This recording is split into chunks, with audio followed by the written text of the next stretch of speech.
Hello everyone, welcome to day 5 of this ACCA Performance Management webinar, and this is your instructor Rizwan Maniya. I hope you all are well and happy, and yeah, the confidence that is very much important. So these 4 days would have really helped you to build up your confidence, and I hope this will be a game changer for you people.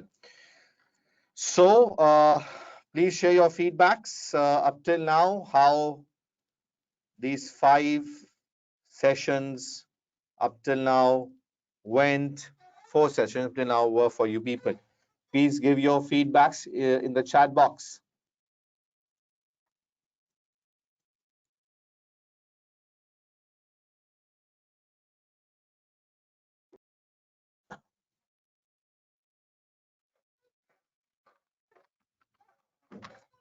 Okay.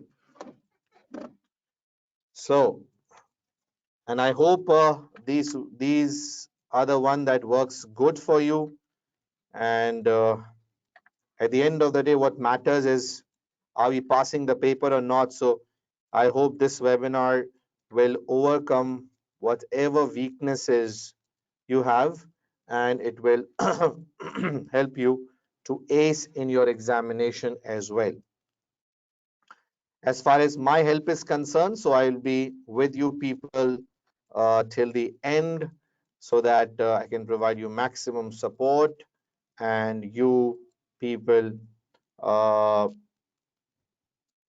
do cover each and everything. So that's what the idea is. Now let's begin with our last session for this ACCA webinar,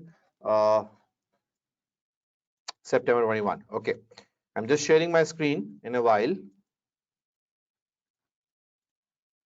Just give me a minute.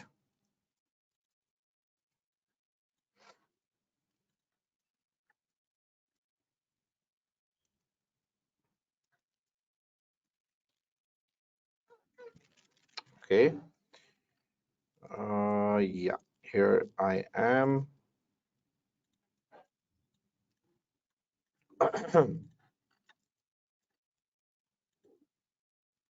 Okay. So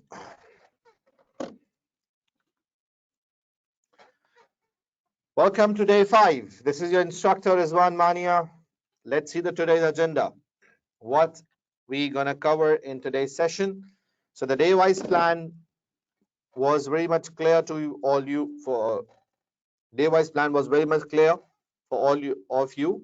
Today's advanced costing technique with the new syllabus changes that I'll be covering today. So first I'll start with throughput accounting, which is one of the most difficult areas for the student, and they normally are not comfortable when it comes to throughput accounting. So today we'll be covering throughput accounting first, and then we'll move towards activity-based costing, and then the new syllabus areas is what I will be focusing then. Okay, and then the Q&A session at the end. So there have been some certain changes in your performance management. Not very much, to be honest. There are some additions actually that you have to take care. So I will be giving you the idea of all those additions in the today's session.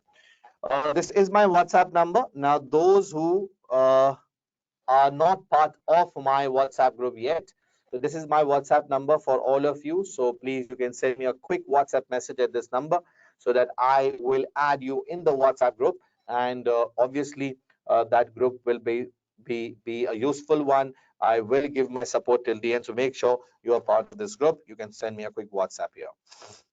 Breaks as per the usual at 8 and in 9, 5 minutes.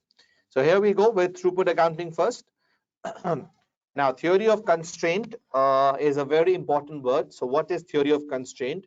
According to this concept, it says that every organization is a one that is restricted by a limiting factor.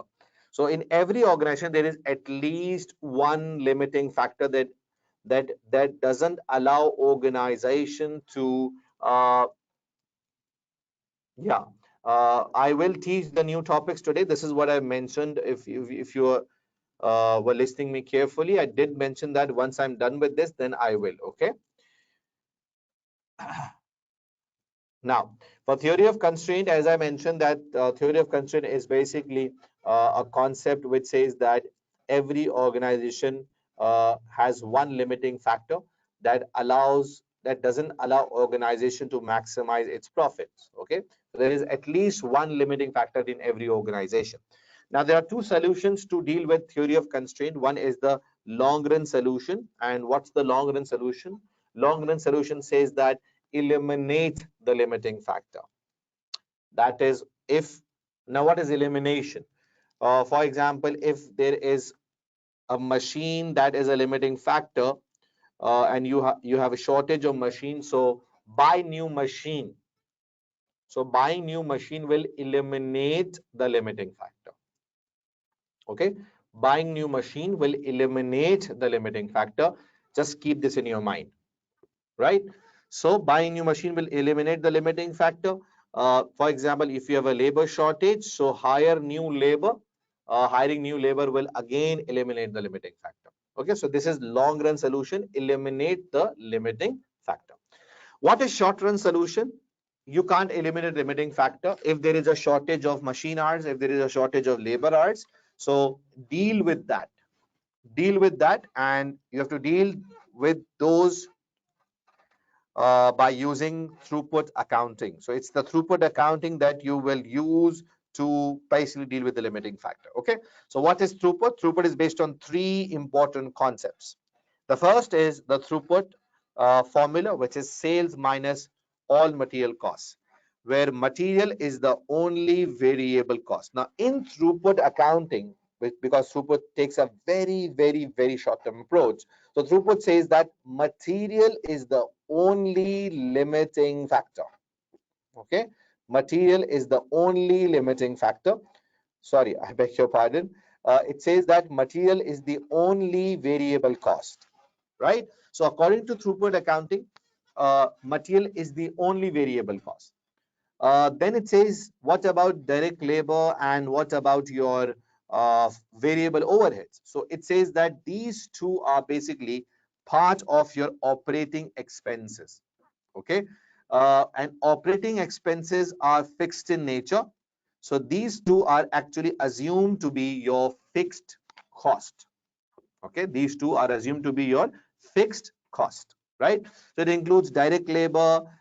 It assumes direct labor to be a fixed cost. It assumes variable production overheads to be a fixed cost, and it assumes fixed production overheads to be a fixed cost. So yes, this is operating expenses or production cost.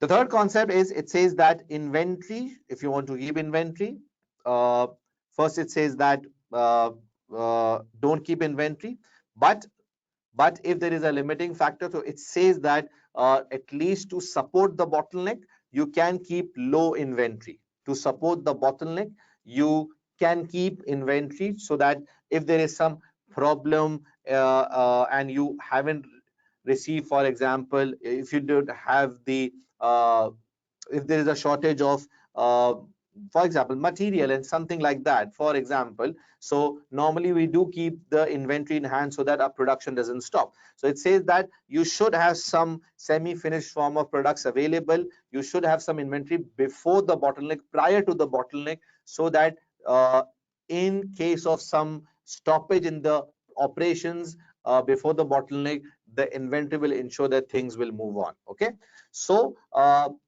it doesn't encourage too much in keeping inventory because it considers inventory to be a non-value-adding product.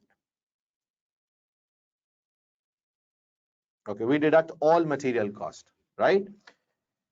Now, coming towards the calculation, so the most important calculation that is tested a lot is throughput accounting ratio. This is the most tested calculation of your exam, throughput accounting ratio. So this is throughput accounting ratio, where you are required to work out the throughput accounting ratio, and the formula of that is throughput per hour of limiting factor divided by operating expenses per hour of limiting factor. Thus, this numerator is what you will work out through a formula, which is throughput per unit divided by limiting factor hours per unit. Okay. And this denominator is something that you will work out through a formula known as total operating expenses divided by total limiting factor hours, right? So, yes, this is the formula. I'm sure you all know the formula now. So that this is how we work out. But let's see how to do it through a question. But right now, another thing I need to tell you here, when your TPAR, so throughput accounting ratio is a performance measure. Okay, it's a performance measure. So when your answer is more than one, okay, when your answer is more than one, okay, when your answer is more than one, okay, so it means that you should produce the product, you should make the product, okay. And when your answer is less than one, so this means that you should not produce the product because it is not covering the operating cost per hour, right? Now, a quick recap I'm giving you here.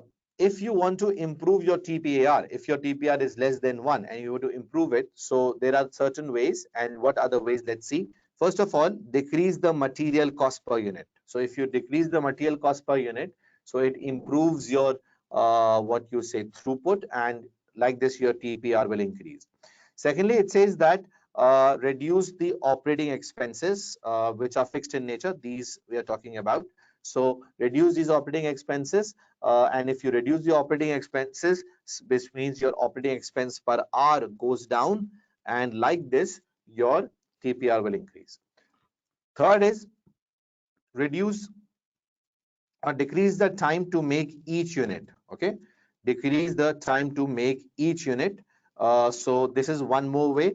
If you reduce the per unit time of producing a product, so if you reduce this per unit time, I'm talking about this one here, so this helps to improve TPAR because your throughput per hour will increase and TPR will increase. Okay, last, increase the selling price per unit, and this is the selling price. So if you increase your selling price, your throughput per unit will increase, and like this TPR increases. So you've seen what I've done here, that I basically highlighted or have made a circle on 4 different words, and this will help me to remember this very easily by a very simple mnemonic, and that is MOST. Okay, M stands for material cost, O stands for operating expense, S stands for selling price, and T stands for time to make each unit. So most is basically a shortcut. Most is basically a mnemonic through which you can improve your throughput accounting ratio. Right? So I hope you like the mnemonic, guys. Yes or no? You have seen that from day one, I am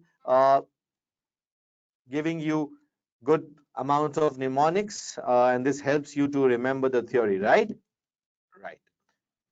Now, after this, I'm moving towards a past paper question, and let's see what we need to do. But before I move, I need to tell you $1 million point, in fact, $1 million points for throughput accounting ratio questions, and this is very important. So let's see what are the $1 million points. So see, the first is identify limiting factor. It's very important in any question of throughput accounting that you first try to figure out which machine or which labor is the limiting factor. And let me tell you one thing that's very much obvious. I would say that, for example, if it is a manufacturing business, so there are many chances that in a manufacturing business, machine will be the limiting factor. Okay, machine will be the limiting factor in a manufacturing business. But if it's a service business, there are very high chances that labor will be the limiting factor. Okay, so in manufacturing, machine, and in service, labor will be the limiting factor. These are something very much frequently tested in the paper, right? So identify the limiting factor.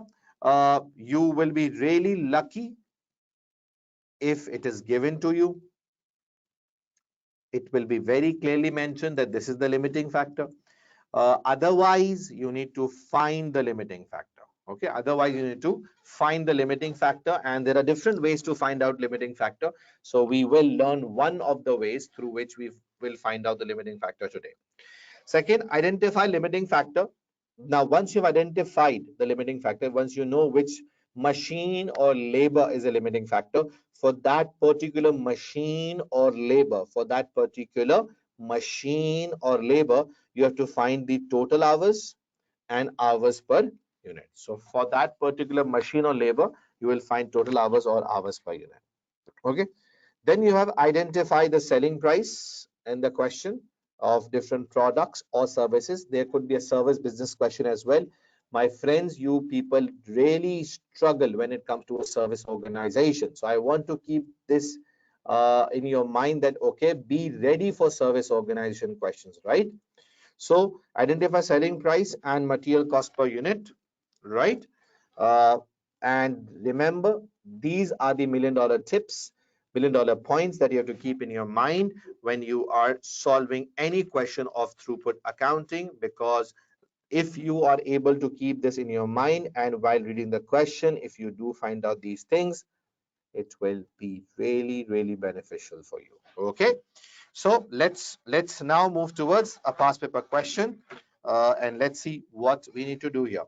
A very famous question. Many of you, once will look at the question name, you will be happy that I am solving this question today in front of you people, because so many requests I always receive in relation to this question. They say, please do solve sweet treats bakery question, right? What do you think? Yes or no?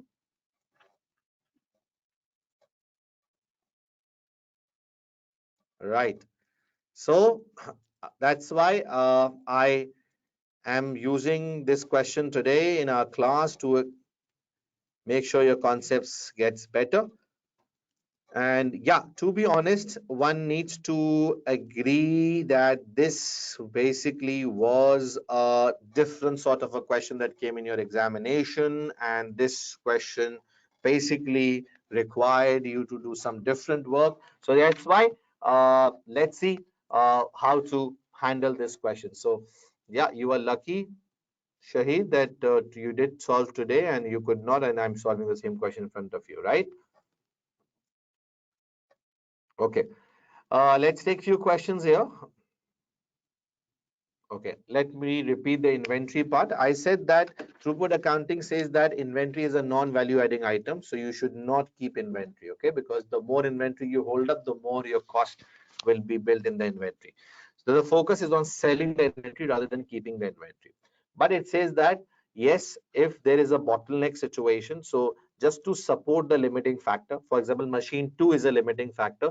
So before machine 2, you keep inventory so that if there is a stoppage in the process, like for example machine 1 is not working, so at least you should have machine 2 working, because you have some inventory before machine 2. Okay, Omar?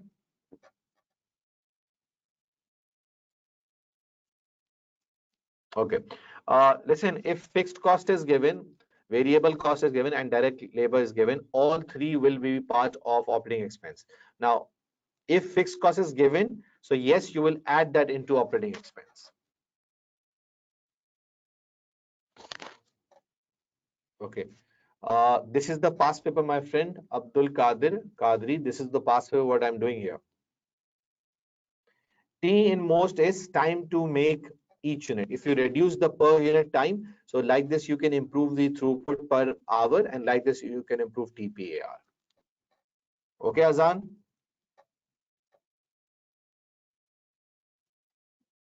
What you want me to answer? Please, can you repeat your question?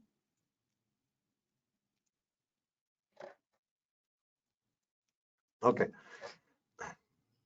This will be tested in section A and B, not in C.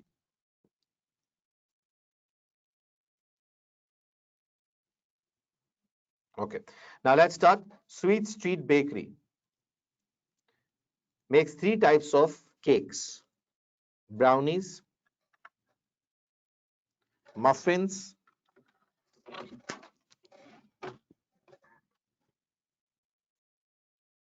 and cupcakes. Okay, right. So you can see here, the information is very much important, okay? Okay. Uh, batch size is given to you for brownies, muffin, and cupcakes, right? Selling price is given to you for all three. Material cost, labor cost, overhead per unit. Minimum daily demand, that's a new stuff. And maximum daily demand is given to you, right? The minimum daily demand is required for long-term contracts with a local cafe and must be met. Must be met means that you have to meet minimum daily demand. The cakes are made in batches using three sequential process. Now, one more thing I need to tell you, in every throughput accounting question, understand the sequence. Understand the sequence. Very important. In every throughput accounting question, understand the sequence. What is the sequence? How the service is given or how the products are manufactured. There is a process. So understand the process. Understand the process. Now, what it means? It means that, for example, material will go to machine 1, then goes to machine 2, then goes to machine 3, and then becomes a final product. So always, always, always try to find out the process. Try to find out the process. It's very important to keep in your mind that what is the process. Okay. So if it's a service, then two. For example, you went to a hair salon. So first, a person comes to you and will wash your hair. Then you go to the person who cuts your hair, and then you go to a person who dries your hair. You remember a question Glamco tested in the examination. Maybe in hospital, first you go to a local, not local, some trainee doctor, okay, who just checks your blood pressures and all, and then you go to the main doctor, and then you go to the assistant who gives you the medicine process, right? Now, just listen to my words, because what I'm saying is very useful. I know this is very useful. So throughput accounting question always, always will include a process. That is my guarantee to all of you. You pick any question, there will be a process, whether it's a manufacturing one or a service one. And in that process, now I just mentioned here the wash, cut, and dry. Now, in this process, one will be the limiting factor. That could be this one, or that could be this one, or that could be this one. In this one, the second example of hospital, nurse, main doctor, assistant. Now, in this one, there will be one limiting factor. It could be nurse, it could be doctor, it could be assistant. This is service industry example. Coming back to the manufacturing, maybe machine 1 would be limiting factor, machine 2 or machine 3. And you understood by giving this explanation, I made in clear this indirectly, that this manufacturing is machine based and service is people based, labor based. Nurse, doctor, assistant, person washing the hair, cutting the hair, drying the hair. Understanding my point, everyone? Say yes or no. So these are the key points of throughput accounting which are missing in lots of students. Okay, so mark my word, note it down somewhere, that in every throughput accounting question, 3 and 4 things you need to identify, and the fourth is understand the process through which the product moves on or the service is given.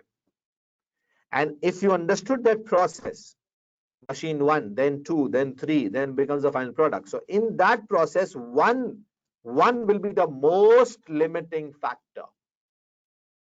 One will be the most limiting factor. So let's go back to the past paper question and see in this case what it is written here. See, it says there is a process,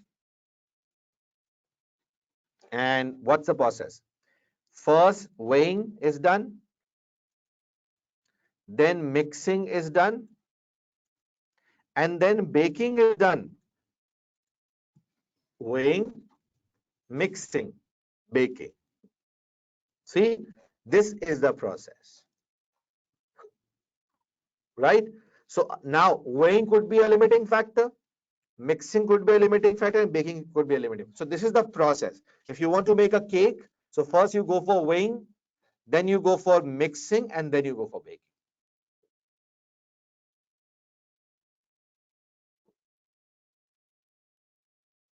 Okay, done. Right. The products must be produced in batch sizes, but are, now this is very important, but are sold as individual units. The production is done in batch sizes. Okay. Each batch of cake requires the following amount of time for each process. Now, do you remember the $1,000,000 points? Find the process. So weighing, mixing, and baking. Second was identify the limiting factor. Right now, it's not clear what is the limiting factor. Okay. Third, once you found out the limiting factor, that I don't know exactly now. Once you found the limiting factor, then you have to find out the total hours for that and the hours per unit. So still I don't know the limiting factor. But I know one thing, that I have been given here the time each batch of cake requires. So weighing 15 minutes for brownies, muffins 15 minutes, cupcake 20 minutes, and like this for the other two.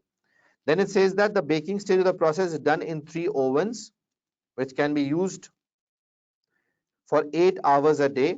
Now, this is for the baking one, okay? 8 hours a day. Things like these are very important in examination, that you should highlight these. Total of 1440 available minutes.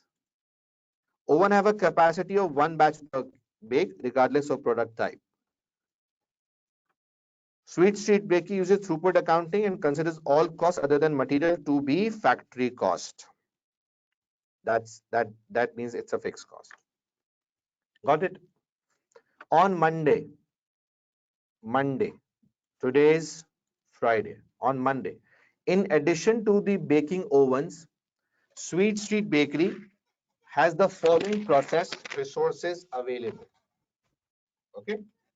Now, it says that in addition to the baking ovens, these are the two processes, weighing and mixing, right? Which of the three process, if any, is the bottleneck? Now, you know the time for baking is 1440 hours. Here it is, right? And the weighing time is 240 and mixing is 180. So out of the three, you need to find out the limiting factor, which is a bottleneck activity. Bottleneck is limiting factor. The other name is limiting factor. So you have to find out which is the limiting factor out of weighing, mixing, and baking. Okay. So for that, obviously, yeah.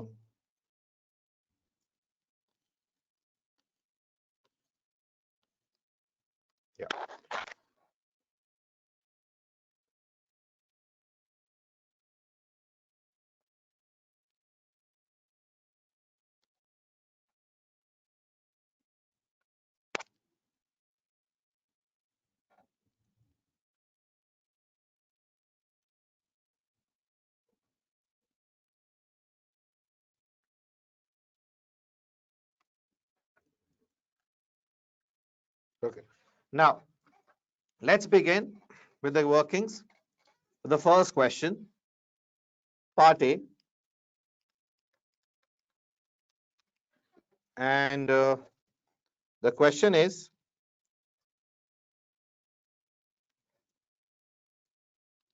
yeah, the question is,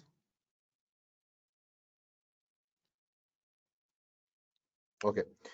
Which is a bottleneck activity? This means, according to my $1,000,000 points, limiting factor is not given and you have to find it. Okay. So, how to find the limiting factor in this particular situation? Now, there are different ways.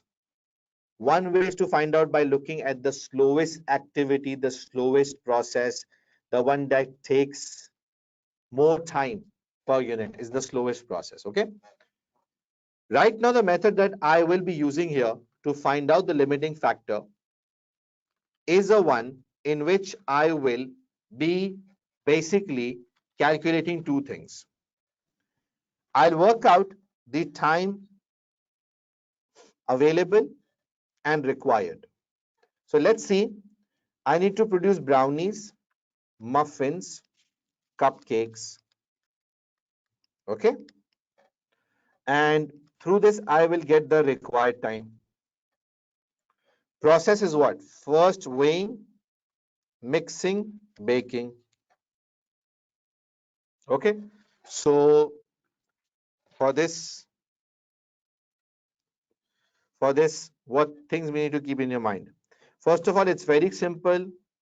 You need to consider one thing which people do ignore when they are solving this question is the batch size. They ignore the batch size and they ignore the maximum daily demand as well.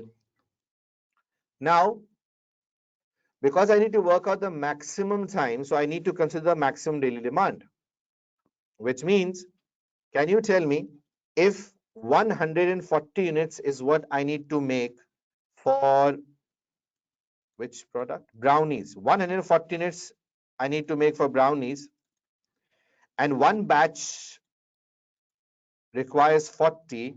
So how many batches?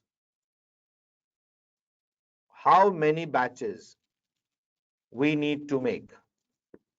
Now the question is, why not minimum? Why not minimum and maximum? Because you have to make sure that the hours that you have been given should cover your maximum demand, because the maximum you cover, you get more profits, right? That's why maximum. So uh, in this case, what you need to keep in your mind is what you need to keep in your mind is that how to work out this. Now, what I'll do is I'll work out the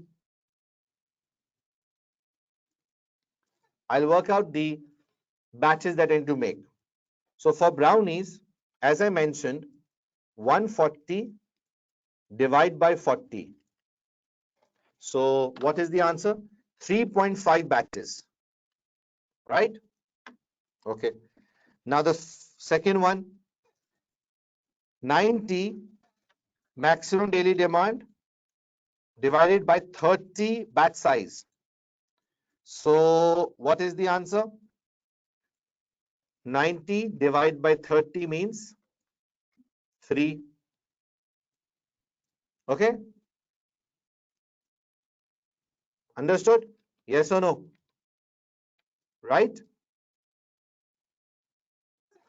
Now then next what you have is 100 divided by 20. How much, guys? Are you all with me? 5. Right? 5. Okay. Now this is what we have worked out here is the number of batches. Now here for the first one, brownies, what do you think? Is it possible to make 3.5 batches? No, because the question has stated that you have to produce in their batch size. As you can see here, I have just highlighted here. So can you make 3.5? No. So how much you should make to overcome or to fulfill the entire demand? 4. 3, no 3, 4. For maximum 4. So I'll make this 4 here. Okay. Done? Now, for brownies, 4 batches I need to make. And in all the processes, it's important 4. For muffins, 3. And for cupcakes, 5. Okay? Now let's multiply these with the minutes they will take to produce one batch. Okay? So it is very clearly mentioned here. 15 minutes for brownies, 20 minutes for mixing brownies, and baking 120 minutes. Getting the point, everyone? So going back here, 15, 20, 120. The answer is, come on, can you tell me fast? 60 minutes, 80 minutes. Let's see who will tell first. And 480 minutes. Perfect. No issues at all. Now for muffins. Okay. For muffins, 15, 16, and 110. 15, 16, 110. So 45 minutes, 48 minutes, 330 minutes. Okay? Then 20, 12, 120 for cupcakes. 20, 12, 120. 100 minutes, 60 minutes,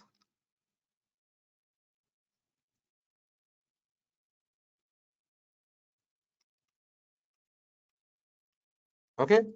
And last is 600 minutes. Getting my point, everyone? So let's work out the total. Let's add these together to see what is the total.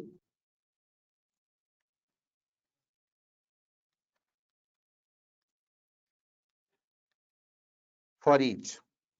So the total answer that I'm getting here in this case is, for the first one, can you tell me what is the total? 60 plus 45 plus 100. So you require 205. Oh, that's too big. 205. Okay. Second, 80 plus 48 plus 60. That's 188 minutes. Third, 480 plus 330 plus 600. 1410.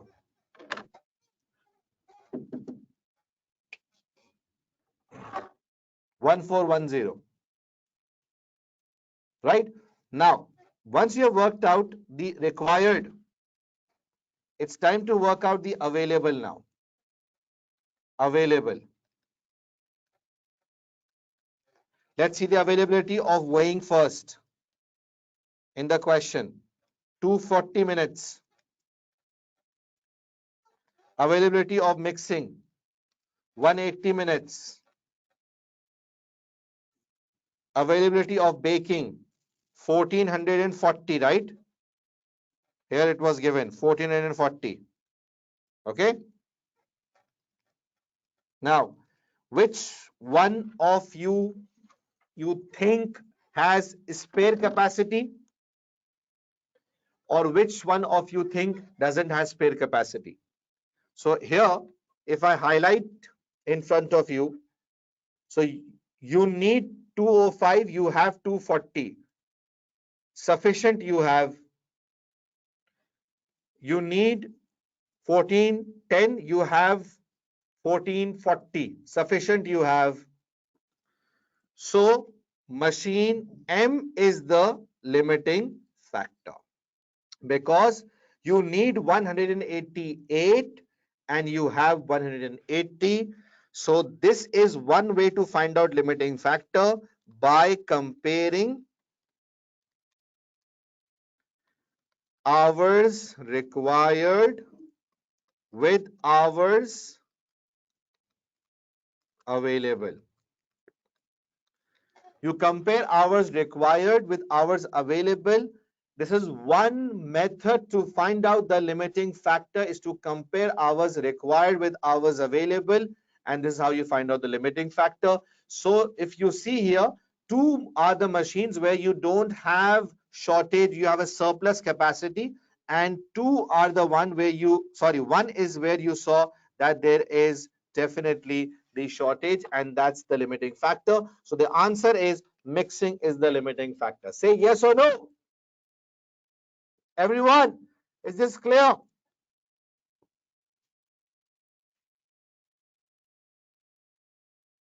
Understood? Got it? Yes, please share your doubts.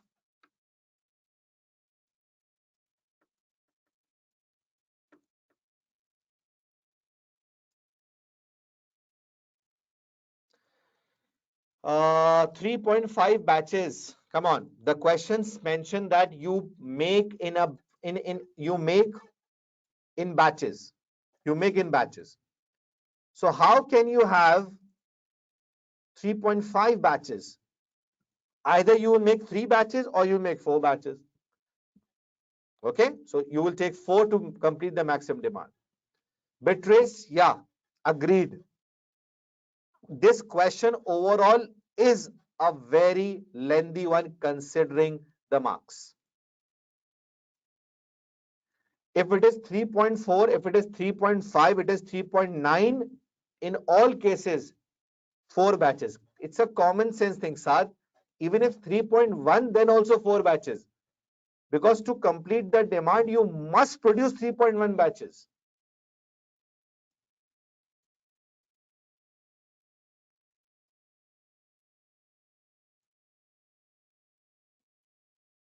Okay?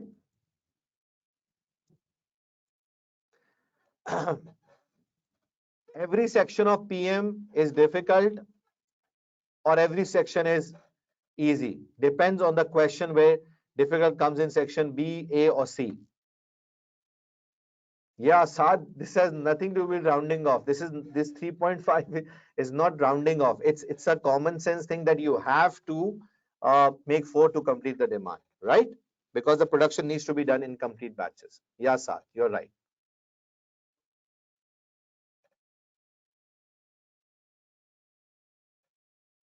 Okay, done. Second, thank you very much, Fazil, for your nice comments. Though I'm not a king, but thank you. Throughput can never come in 20 marks in section C. Section B, 10 marks, or section A.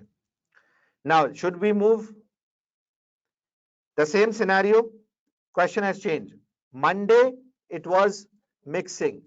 Let's see what it says. Wednesday, the mixing process is identified as the bottleneck process. Okay, they have mentioned themselves on Wednesday, mixing is the limiting factor. On this day, only 120 minutes in the mixing are available.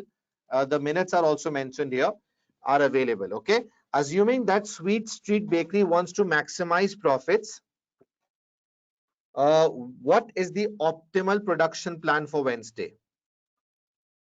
Okay,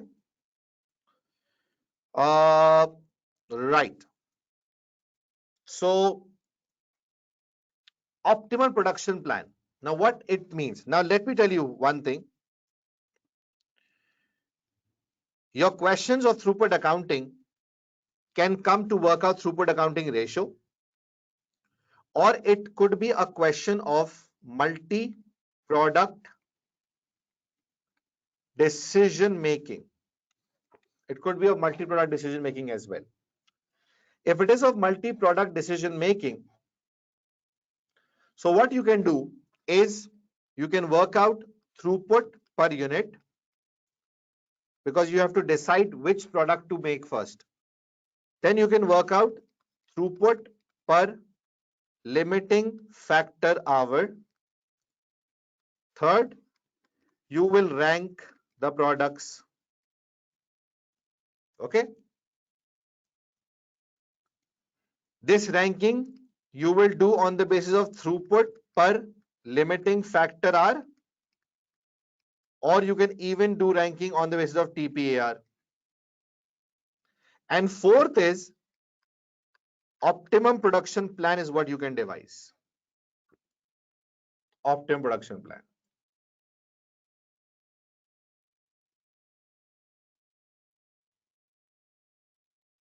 Okay. So I hope this is clear to all of you.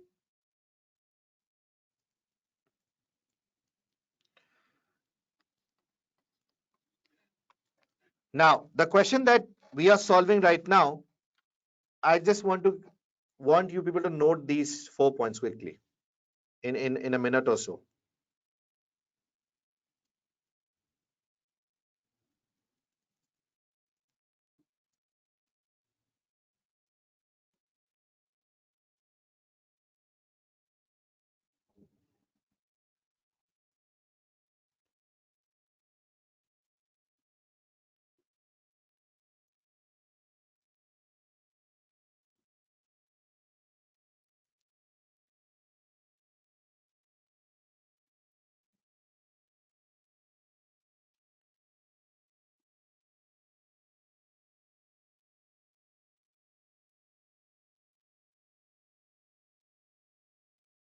Okay. So now I hope you have copied this. Now listen what the question is asking for. Question is asking to find out optimum production plan for Wednesday. So by this, it is very much clear, my friends. It's very much clear, my friends, that this is two questions can come for throughput.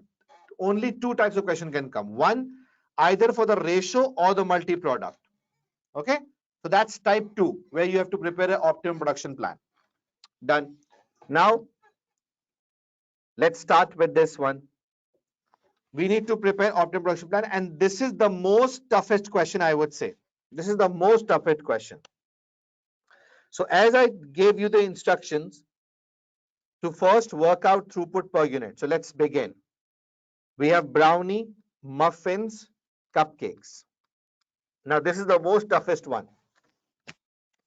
First, I need to work out throughput per unit, as I just mentioned earlier in the slides as well. So how to work out throughput per unit? Okay. Now in this case, you have to keep in your mind that this question is basically a one where you are given with batches. You have a batch size given here. Okay. So you can just see here that batch size is 40, 30, and 20. And you need to work out the throughput in this case. Now, if you need to work out throughput in this case, so because this is given in batches,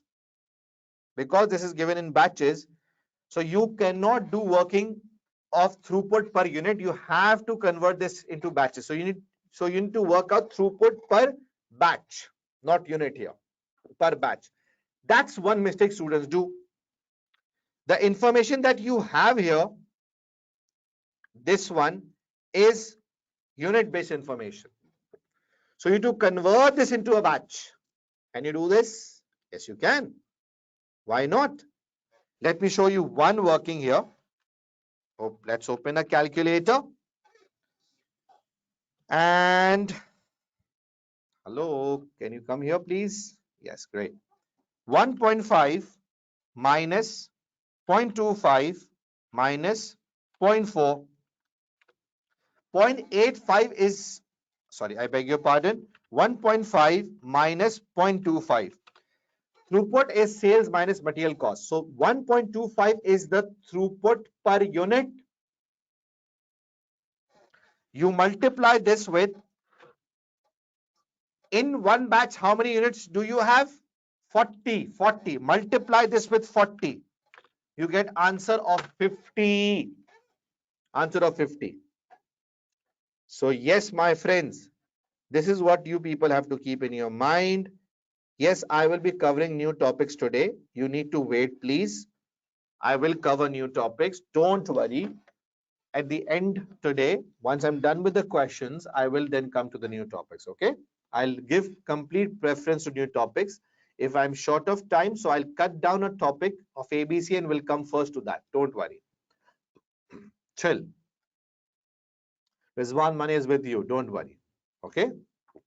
Now, so what I was saying here, you need to work out the throughput, not per unit, but normally it's per unit, but you need to work out this per batch. So that's why I'll change this to per batch.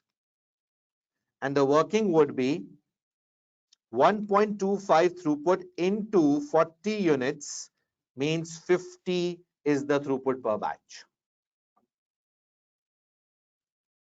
How can you multiply with number of batches?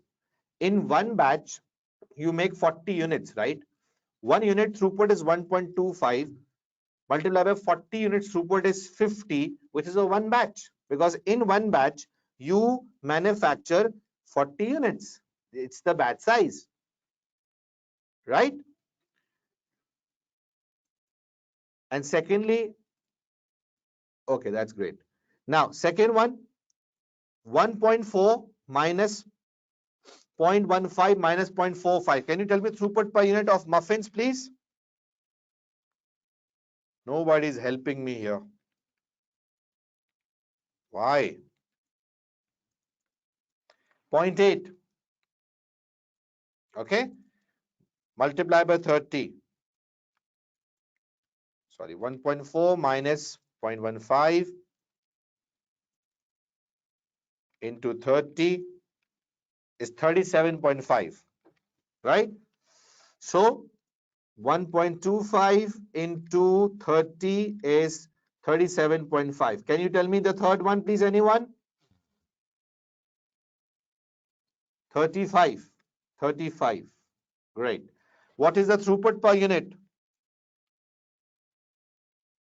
It's 1.75 into 20. Okay? Done? Throughput per batch. First step. Look here. This was the first step. Now, throughput per limiting factor. Throughput per limiting factor. Per limiting factor. Limiting factor is what? Limiting factor in this case is mixing. So, mixing minutes. I need mixing minutes here. Let's come here. Mixing is the limiting factor. All eyes on mixing. Remember, whatever is the limiting factor, complete focus on that only. 20, 16, 12. 20, 16, 12. These are mixing minute per batch. Things should be like with like, okay? Per batch. Now, 50 divided by 20, 2.5 is the throughput per minute. 37.5 divided by 16 is 2.34 throughput per minute. 35 divided by 12 is 2.91. Okay?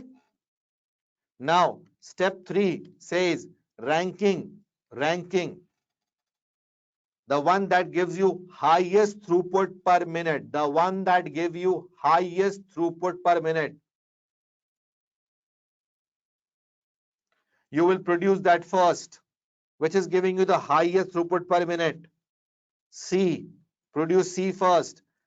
Now on second number, who is giving you highest throughput per minute is B, and then C.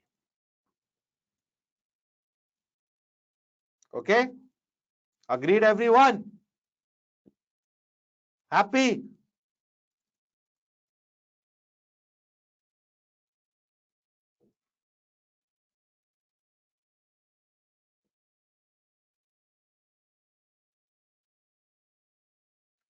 Umar, no, it's not the case.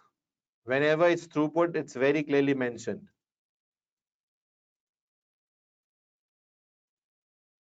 What I need to tell again? What I need to tell again? Throughput per unit I've worked out. I will divide this with the minutes per batch because this is throughput per batch. This is minutes per batch. Remember, whatever is limiting factor, everything will be based on that limiting factor only. From where you got 20, 16 and 12?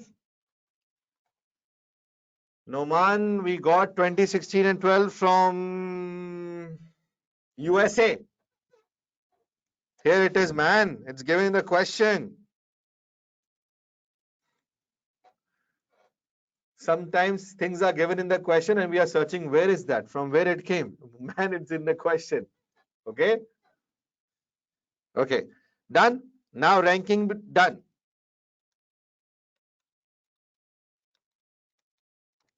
Then comes the next one. And what is the next one? The next one is optimum production plan. The most tricky one is optimum production plan. Okay. So what we need to do? This is the most tricky part here. Now, if I ask you as a bakery, would you want to give preference to your minimum demands or not? Would you want to give preference to your minimum demands or not? Come on, tell me. Yes or no? Minimum demands or not? Yes? You're not getting, my friends. It must be met. It must be met. So first you have to make sure that you fulfill your minimum demands. No, you are not getting the point. It's a contract. Will you breach a contract? That's the confusing part. I know optimum production plan will give you the most best plan to earn your throughput maximum. But can you breach the contract? You cannot. So first fulfill the minimum demands, which means you have no choice. You have no choice. Okay. So what you need to do is that first, before starting the optimum production plan, you have to first figure out the minimum things that you must cover.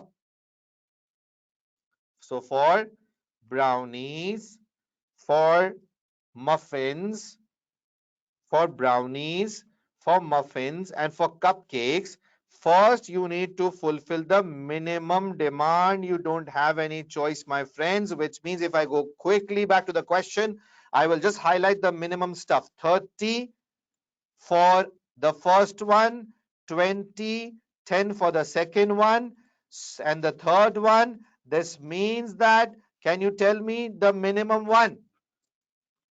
Okay, 30 is the minimum.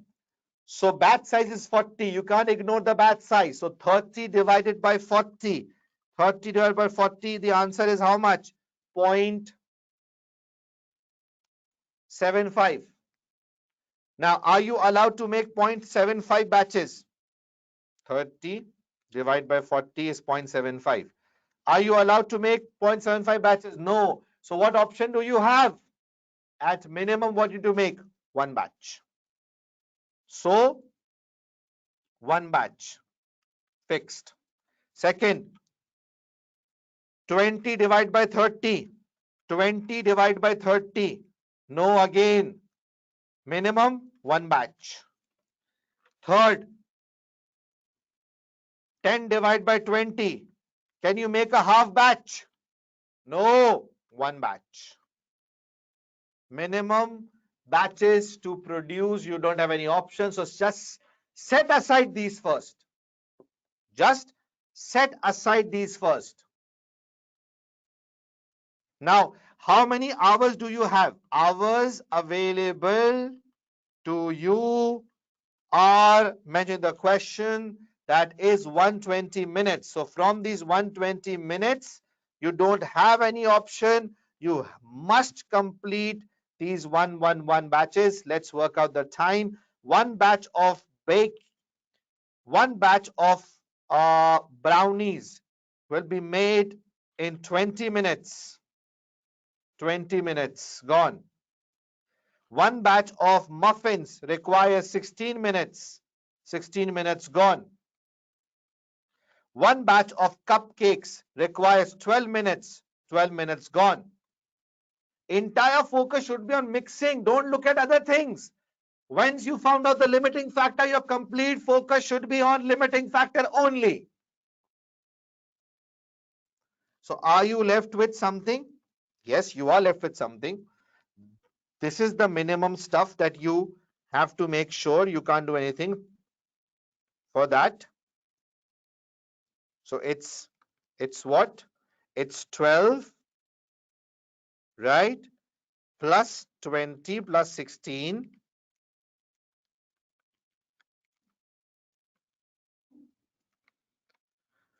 48 minutes is what you have to give to this. Now, how many you are left with? 72 minutes. Now, for this 72, I personally believe for this 72, your ranking will work. Now, your ranking will work on these 72 minutes. Because as far as the minimum contract were concerned, you were locked into that. You don't had any option. Yeah, it's a tricky question. That's why it's a famous question of exam. Because what students do wrong is that they close their eyes when it comes to minimum requirement contracts. You can't do this. You really can't do this. Now the ranking will play a major part. So according to ranking, now cupcakes will be given the priority first. So cupcakes will be given the priority first. Now you will first produce cupcakes. Yeah, obviously. Honey, if there is a minimum requirement, that's only. Now, how many cupcakes you had to produce? I did work out this earlier, right? Five. To fulfill the complete demand, 5 cupcakes were required to be produced. Remember, out of those 5, one you already have. So you're left with remaining 4.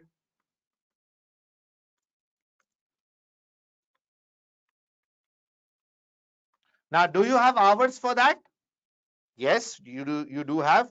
How many minutes you need for one cupcake batch? That's 12. So 4 into 12, 48 minutes gone. Wow, 48 minutes gone. Are you left with something else? Yes, you are.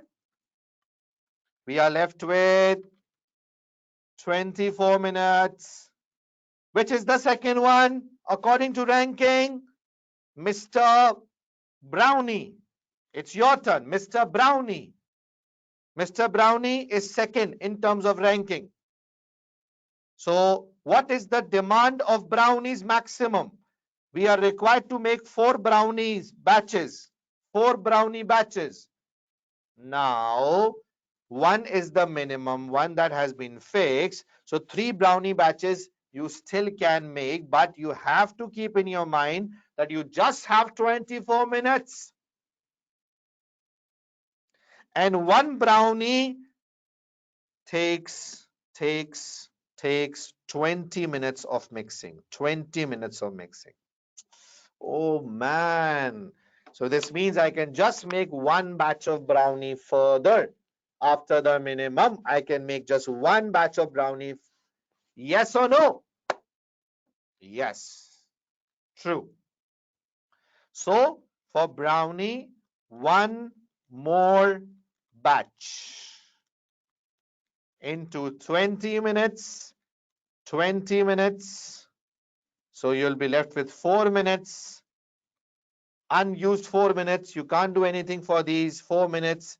Anyways, is the plan done now? Yes, the plan is done. Let's consolidate all. Let's consolidate these all together to finalize what we are doing. So brownie, one batch, make 2 batches of brownie, 2 batches.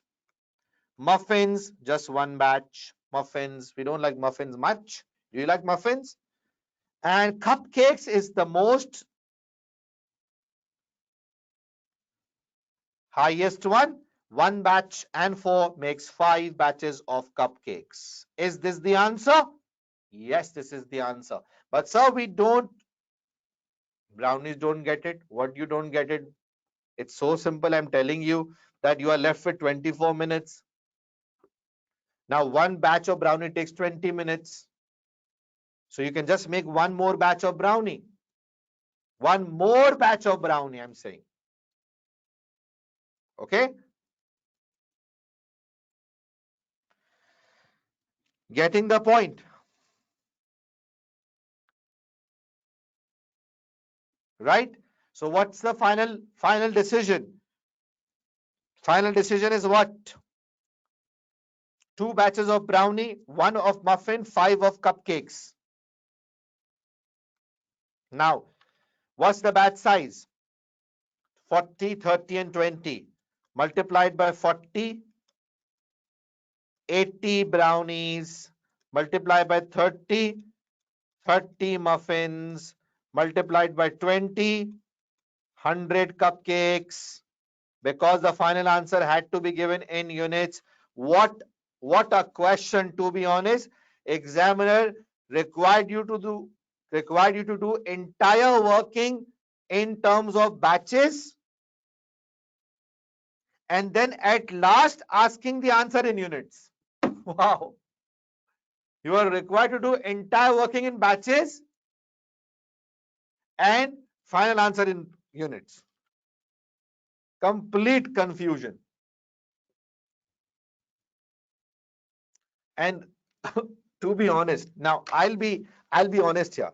If I follow the examination technique, I think this question should be a one I should solve at last, or I should leave it. Because for 2 marks, if I'm spending 10 minutes, don't you think these 10 minutes I can spend on 5 easy OTs and gain 10 marks? If in the same time I am able to solve 3 or 4 easy OTs, so I can secure 6 to 8 marks. That's the planning. That's the examination technique. You can't bring 100. You don't want to bring 100. You need, first of all, 50 to pass and then the high marks. So planning is important. Examination technique is important. If I'm wasting too much time on a question that worth just 2 marks, so leave it and go for other requirement that gives you more marks in the same time. That's the trick. And how will you learn it? It's the mocks that will teach you. It's the practice that will teach you. Okay? Now, ask what you want to ask. I'll answer your questions here. Okay. So, brownie, I'll tell you, one brownie is a one that you will make when it comes to minimum requirement. Okay. And the second brownie is that you preferred through the ranking because it had highest contribution per hour compared to muffins. So that's why 2 brownies, 2 batches of brownies. Okay.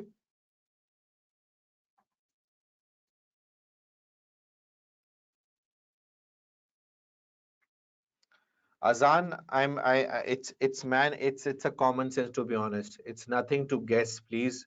This is the skill you need to develop for this paper, because if something is per unit and something is per batch, so you have to bring that 2 batches. The only point I want to make is if your minutes are in batches, so your contribution or throughput should be in batches. The main point is either you bring everything to per unit or you bring everything to per batch.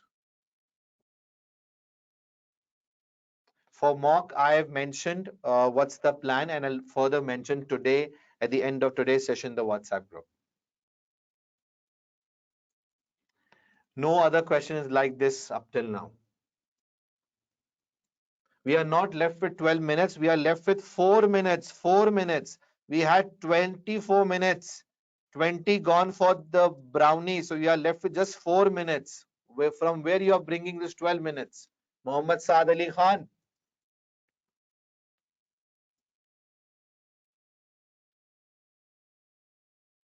Okay. Any other question? Please ask me. Understood?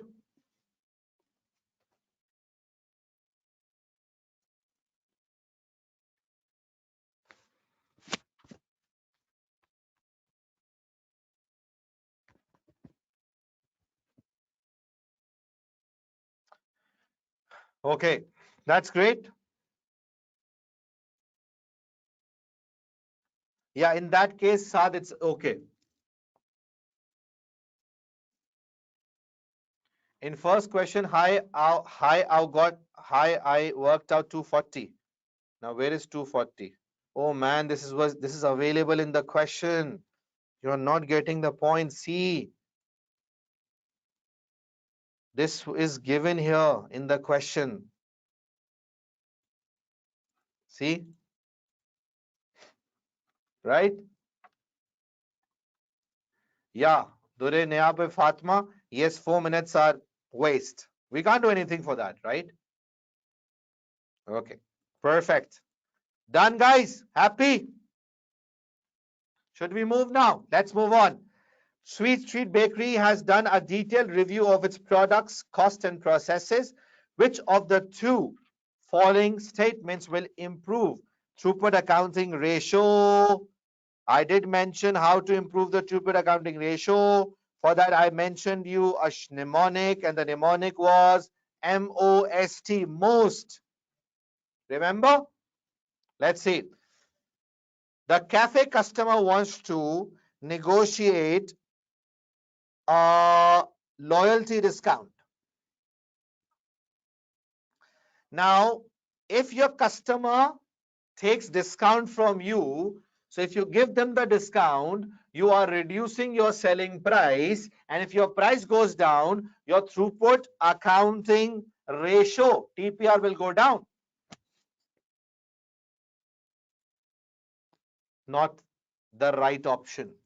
Not the right option. Second, a bulk discount on flour and sugar is available from the supplier. Yes. If you are able to get discount on your materials and your material cost goes down, which means your throughput per unit goes up, which means your throughput accounting ratio goes up. Right. Then there is additional demand for the cupcakes in the market. Not at all. Why? Because we are talking about throughput accounting ratio, which has nothing to do with the demand. Okay? The last, the rent of the premises has been reduced for the next year. Yes, because rent is basically a fixed cost and rent is part of operating expenses. So in most, remember, M for material, O for operating cost. If operating cost goes down, then yes, it's true. If operating cost goes down, so it's true that your operating cost goes down means your operating cost per hour goes down and your throughput per hour, throughput accounting ratio increases. Yeah. Now I'm coming towards a planning here. Listen, in section B, you have 18 minutes to solve. But remember, it's the adjustment that you have to do. Now, this question is an easy one. So spend less time on this and more time on that one. Here's how it compensates. 1 OT of 2 marks means 3.6 minutes you should have to solve. So this is a question that will take 10 seconds. So you are able to save 3.5 minutes on this question, which you can utilize on that question, which was a lengthy one. This is time management that you have to learn. Okay, this is the time management. Demand, I'm saying that demand has nothing to do with the ratio. What's the ratio? Ratio is throughput per hour, operating expense per hour. Has nothing to do with demand. Yeah, if you produce more, your total throughput increases. But the ratio which compares the throughput per hour with throughput per cost, which compares throughput per hour with cost per hour has nothing to do with demand. Okay? So my friends, understanding the technique, say yes or no. It's the time management. Some questions will take less time, the others will take more time. And like this, adjustment needs to be done. And this adjustment will not be done in the examination day. You have to practice this before, today, tomorrow, day after tomorrow, and till the exam and the mock. And like this, you'll be ready for the paper.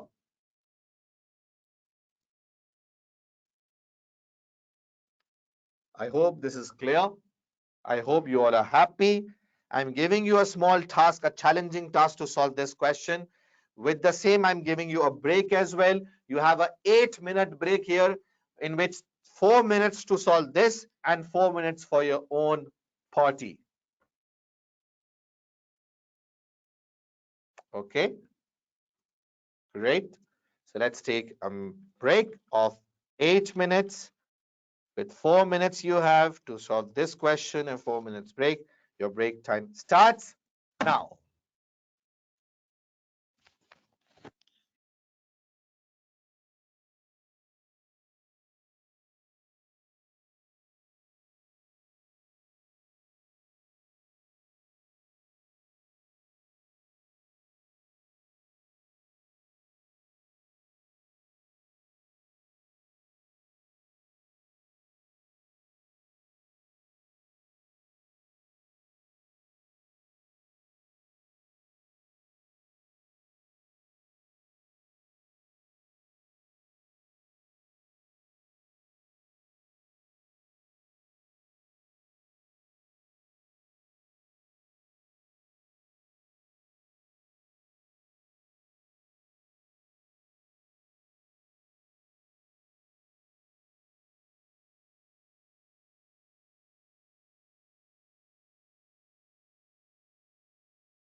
Welcome back. So have you found out the answers? Yes. So please share your answers in the chat box. Share your answers in the chat box. Okay. Now let's read. Today's Friday. Wow. Friday, due to a local food festival at the weekend, Sweet Street Bakery is considering increasing its production of the cupcakes. These cupcakes can be sold at the festival at an existing selling price. Okay. The company has unlimited capacity for weighing and mixing on Friday. Okay. So weighing and mixing unlimited capacity. But its existing 3 ovens are already fully utilized. Okay, ovens 3 utilized, right? Therefore, in order to supply cupcakes to the festival, Sweet Street Bakery will need to hire another identical oven at the cost of 45 per day. How much will profit increase by if company hires the new oven and produce as many cupcakes as possible? Okay, now you need to understand here how much the profit will increase by, which means you don't have to work out the total profitability, but you just have to work out the profitability that will increase because of one extra oven. Because of one extra oven, you have to see that how many batches will further be produced and the profits further will increase, because the question has stated how much will profit increase by. So now if we go for one more oven, and we know that each oven is available, each is available for 8 hours a day. 8 hours a day, which means you have 1440 minutes available each day. 1440 available each day. Total, sorry, multiplied by the 3 ovens. Yeah. So you have how many available each day minutes? So at 8 hours into 60 means 460 minutes you have each day for each oven. Now it's simple. If one oven is added which is available for 8 hours a day into 60 minutes means 480 minutes you have further additional extra because of the new oven, which means you can work out that how many further cupcakes you can make. So for baking, if you see here, 120 minutes baking takes to produce one batch of the cupcake, which means if I divide this with 120 minutes, so I am able to produce 4 batches further of cupcakes. Agreed? 120 minutes per batch, so 4 batches, okay? And if I multiply this with the throughput per batch of cupcake that I've already worked out earlier, so the throughput per batch of cupcake was 35. So if I multiply this with 35, this means that the total throughput that I will earn on these 4 batches will be 140 contribution. Additional you have to focus on. Less the hiring cost of one extra oven means 45, means 95 is the profit that you will earn per day on Friday if you are able to obtain the oven. Got it? Happy? Easy? Understood? Clear? Explanation is crystal clear or not? Oh man, I'm surprised that today you are missing information that is given in the scenario. It's 45.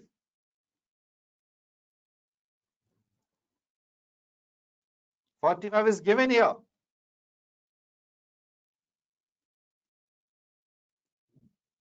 Okay, my friends, are we clear about this one? Good to move. Say yes or no. No labor cost. Because labor is assumed to be fixed in nature. That's where the problem comes. Now, those who say labor cost, which means from heart they don't accept labor to be the fixed cost. From mind they say, okay, you have to accept from heart that yes, labor is a fixed cost in throughput. Additional profit, additional profit, additional profit. Yeah, not the total. Additional profit, the question said. So the additional cost 45 is an operating cost that you have to take only. 45 is the additional cost. Okay? I hope I'm answering your questions. Done. Done, guys? Happy? Yeah, I'm saying, Martin, I know the question asks for additional profit. Profit. So I did charge the 45 cost. What is 45? 45 is additional operating expense. And that is how I've worked out the profit.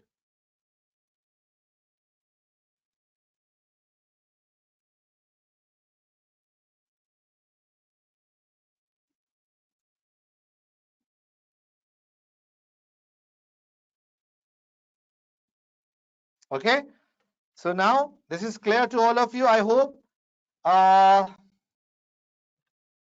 What else? Nothing more to answer?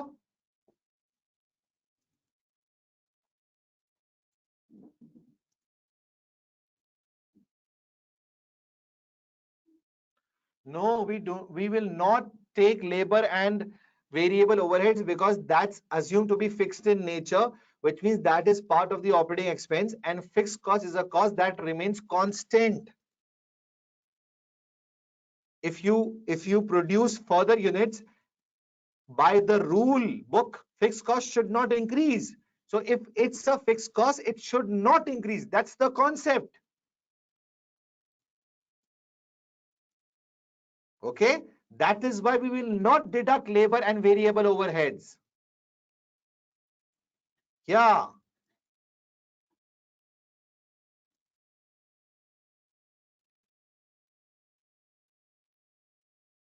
right. Done. Perfect.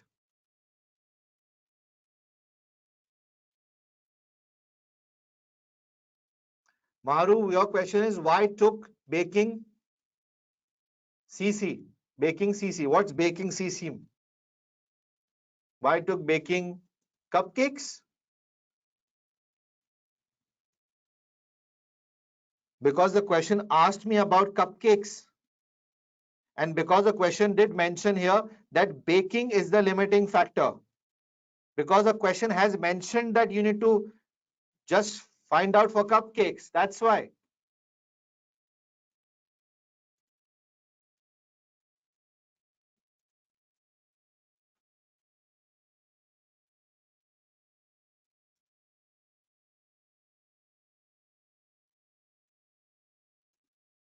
Because, oh man, because baking is the limiting factor. It's saying there's unlimited capacity for weighing and mixing. Listen, there could be one limiting factor at one time. That's it. Okay? One limiting factor. That's it. So on Friday, this is the limiting factor. Right. Let's move on. The last one. In the previous week, the weighing process was the bottleneck and the resulting throughput accounting ratio for the bakery was 1.45. Weighing process was the bottleneck and throughput account ratio was 1.45. This means it's a positive one. Indicate by clicking the relevant box in the below table whether each of the following statements about TPR for the previous week are true or false. Let's see. The bakery's operating cost exceeded the total throughput contribution generated from its three products.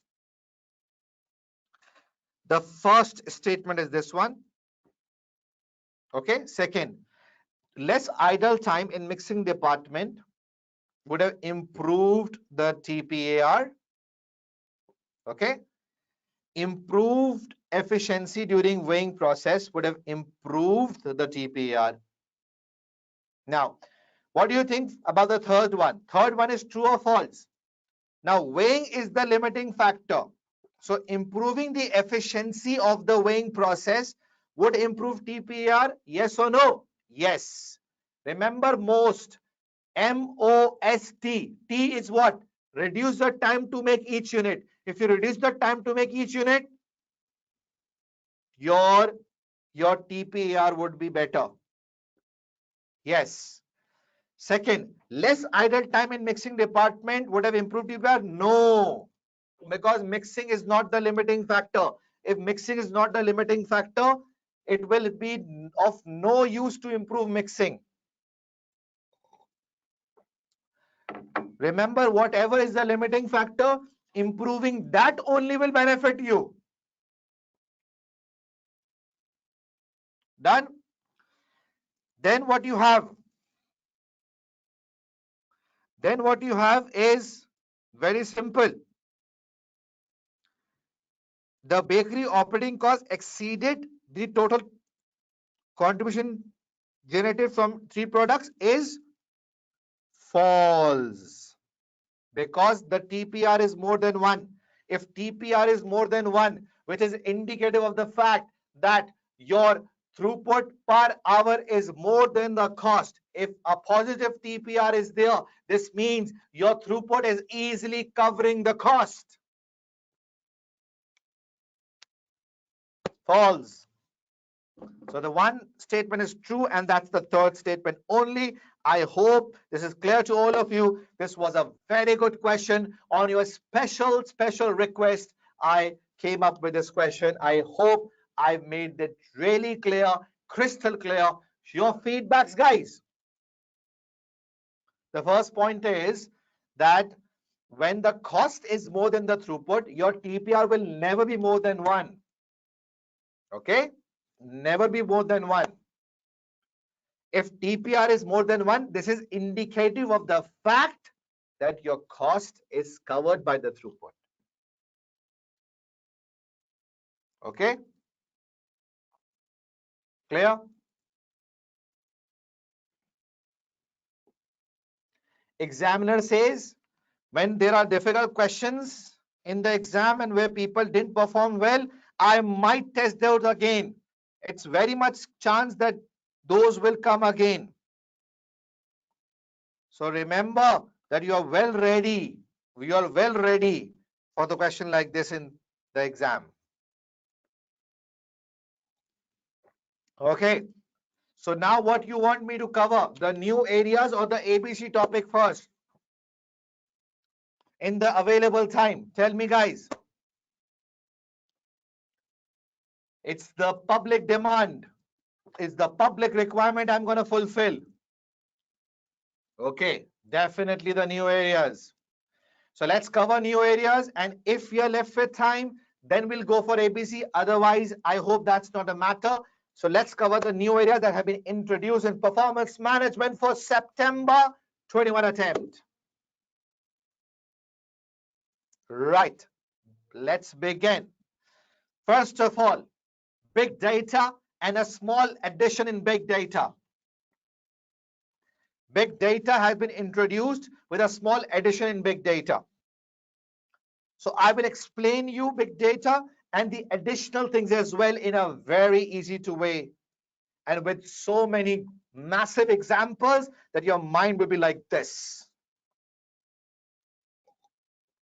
It's a topic of P5, Advanced Performance Management. So I'll give you examples in such a way that it will become massively easy for you. Are you ready? Say yes or no.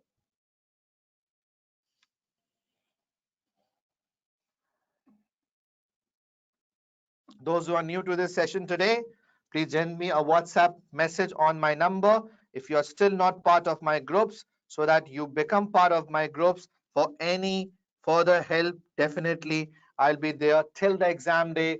It's not the end of the webinar. It's the end of the webinar, but it's not the end of the Rizwan Maniya support. Remain active with my group. I will share the details of the grand revision. Everybody must be part of that grand revision along with the mock details. Don't worry, a 20-mark question can never come for regression right now, okay? Don't worry, it's the first attempt. Hold on. Now, let's begin with this one. Big data. I start my explanation with an example. Do you know Facebook? Sir, just tell us anyone who doesn't know Facebook. Right? Everybody knows about Facebook. Do you know? Do you have an account on Facebook? Yes, we have. Do you know there are 2 billion active users on Facebook? 2 billion active users on Facebook. Every minute, thousands of people post on Facebook. Every minute, thousands of people like the post on Facebook. Every minute, thousands of students, thousands of people upload the videos and the pictures. Where is that entire data?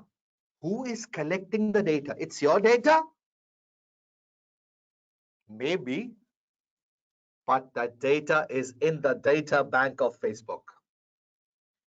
Imagine 2 billion active users' data, number, address, preferences, likes, dislikes, pictures, video, post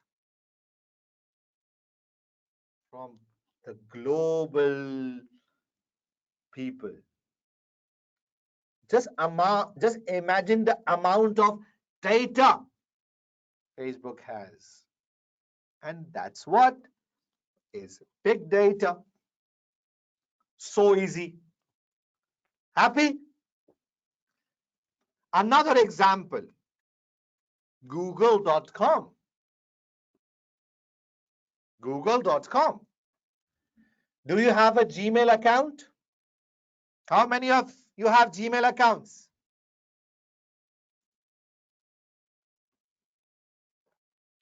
Say yes or no.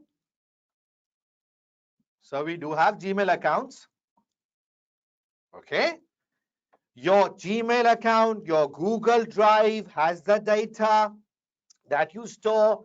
Your Gmail has your emails, your contact details, your location, everything is there. And it's not just you, it's all around the world. So high amount of data Google has is known as big data, which is extremely large collections of data. Facebook is collecting the data. Google is collecting the data. It's not a useless thing. It's the core thing of modern environment, the data.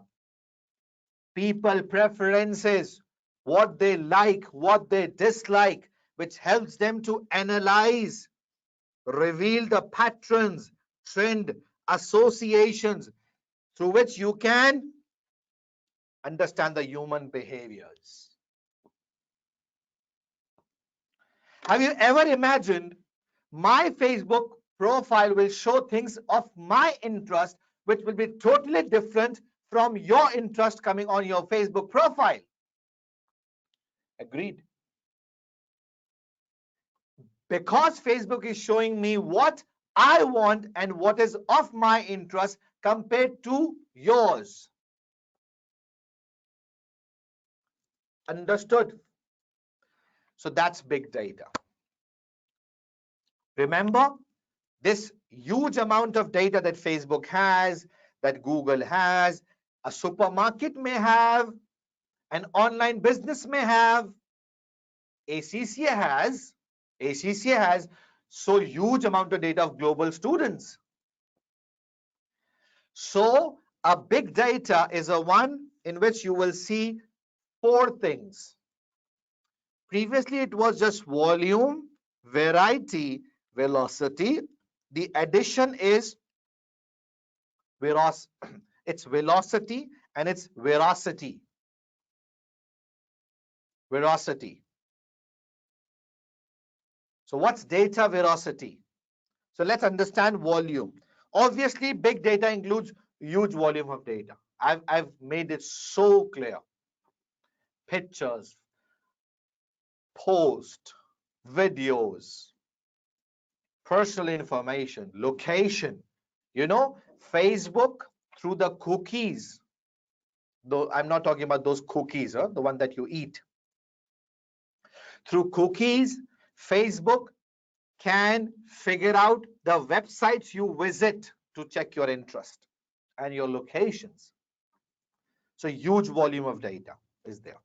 Facebook has, Google has, ACCA has, which includes huge variety of data as well. It includes structured data, unstructured data. A company that runs an online education business is a company who teaches different courses to global students. The company has a website. The company has its Facebook, Instagram pages, Twitter account, LinkedIn profile.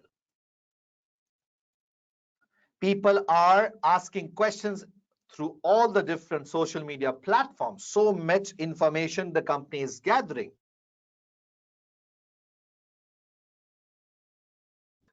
It includes, which means social media interaction data, conversations of people about the company on the social media is unstructured data. So it includes a variety of data. Okay?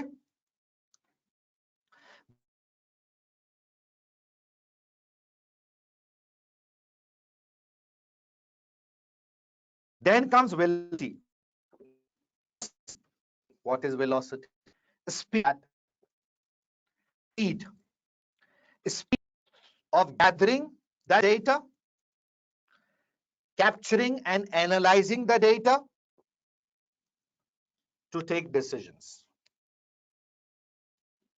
Please just wait. I will cover regression time series. If you will ask questions again and again, I cannot explain, okay? This is something has been added. Do you know what is data analytics? Do you know what is data mining? I am coming to all these things. These are all the additions of the September 21. Data analytics has been added new in the course, okay? Now, velocity, the speed through which you gather, capture, and analyze the data. I'll give you a quick example of this. A customer came to your website and he was browsing the different products of garments, shirts, pants. So you are gathering the data, because your website will gather the entire data, the products that they clicked, the pages to which they went. Now, if you have a system through which you get to know that they are looking for these particular types of products, so quickly you came up with a deal, a discount deal, and you messaged them.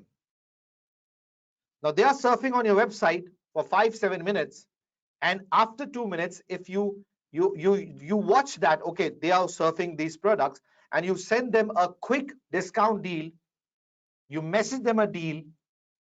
This means this is quick capturing of the information and taking a decision or giving them discounts so that they purchase quickly. Velocity, how quickly you gather the information, you analyze it, and you use that for your own decision making to improve the business. Just imagine the same customer is receiving the message, text message after 10 hours. Will that be effective? No. It should be on the same time, at the same time, so that they are prompt to purchase it. Velocity, how quickly you use it for decision making. Now, the new concept that has been added is veracity. What's that? It says that the data that you are gathering might not be accurate. It should be an accurate data. It should be an accurate data, which means you need to have some system to filter out the useless things and come to the main informative area. It means you need to filter out biasness, noise, abnormality from the data. And for that, you have one technique of time series. I'll connect things. You have one technique of time series that filter out the data. Even regression can do that. So, veracity means that data is not accurate and you need to filter out the abnormalities and useless things from the data and just focus on the relevant data, accurate one. So the data should be accurate. For that, you need to have some system to filter out the things, and one method is time series that will remove the abnormalities. Done? So this is done. Now, after understanding the big data, a new concept that has been added is big data analytics as well. What's big data and analytics? Veracity means that the data that you have will not be accurate data. Will not be accurate data. So you need to have some system in place, because that data might include some abnormalities, some inaccurate stuff. For example, you took a survey of people who were more than the age of 21. You need the data from people who are more than 21. But in that data, you are getting the answers from people who are less than 21. So that less than 21 is useless for you. So you will remove those, you will filter out those to come to those are more than 21. Okay? So to make data more accurate and remove the inaccuracies is veracity.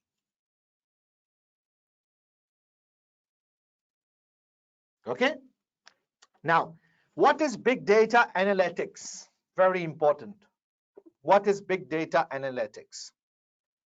The process of collecting, organizing, and analyzing large data set is known as big data analytics. The best example of this is Google Analytics. Google Analytics. Now, have you heard about Google Analytics, anyone? It's a very common modern day thing. Now, I have an education website, okay? And we do look at the Google Analytics.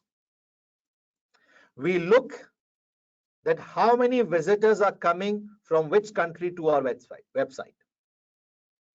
This gives us the idea of the region, people, interest, papers, what are their interests, on which course page they spend, how much time shows their level of interest. So that's Google Analytics for you. It's a powerful tool. It gives you so good analysis that your mind, you say, wow. So analytics that helps you to take decisions and use that big data, because there's no use if you're not using the data well.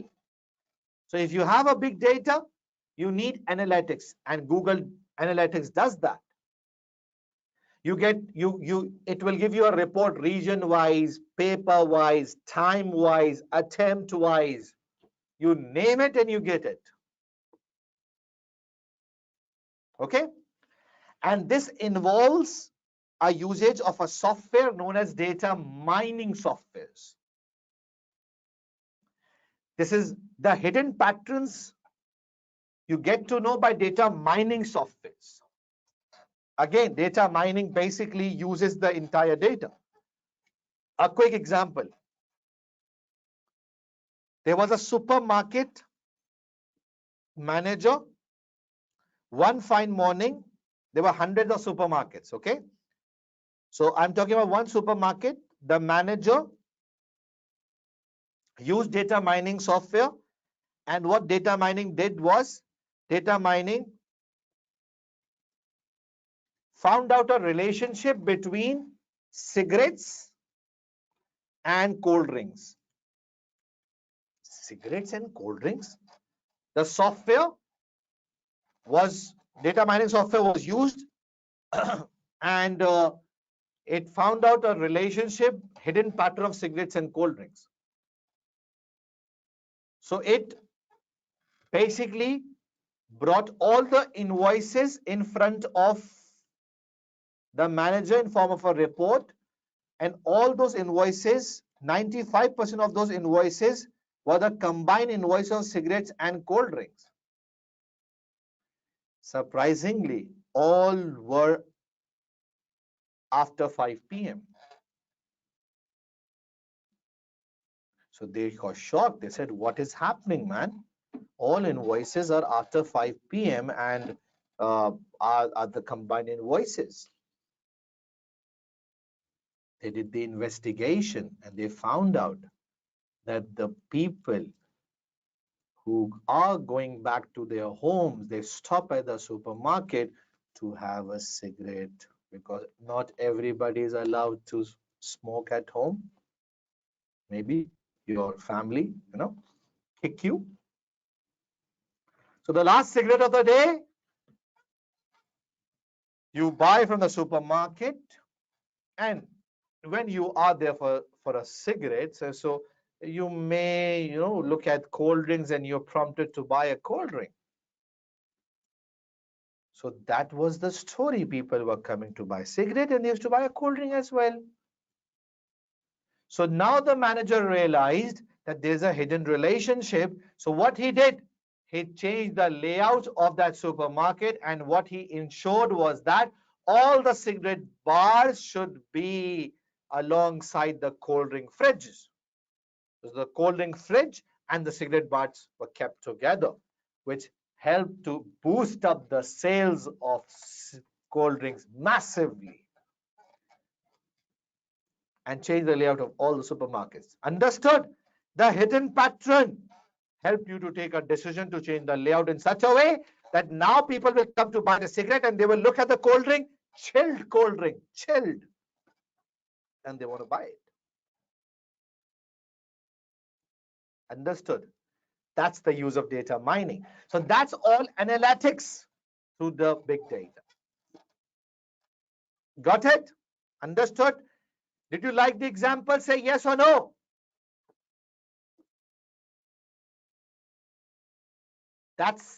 These topics are coming from APM. And in APM, all this is required to, understand in that level. And that is why I'm giving you the examples here. Now, big data, risk, security of data, definitely. Maybe someone will, steal your data. Security is a concern. Hardware is needed. A server, maybe a physical server needed. Softwares are needed. Cost, these are costly. Data accuracy always remains a question mark, and that's veracity.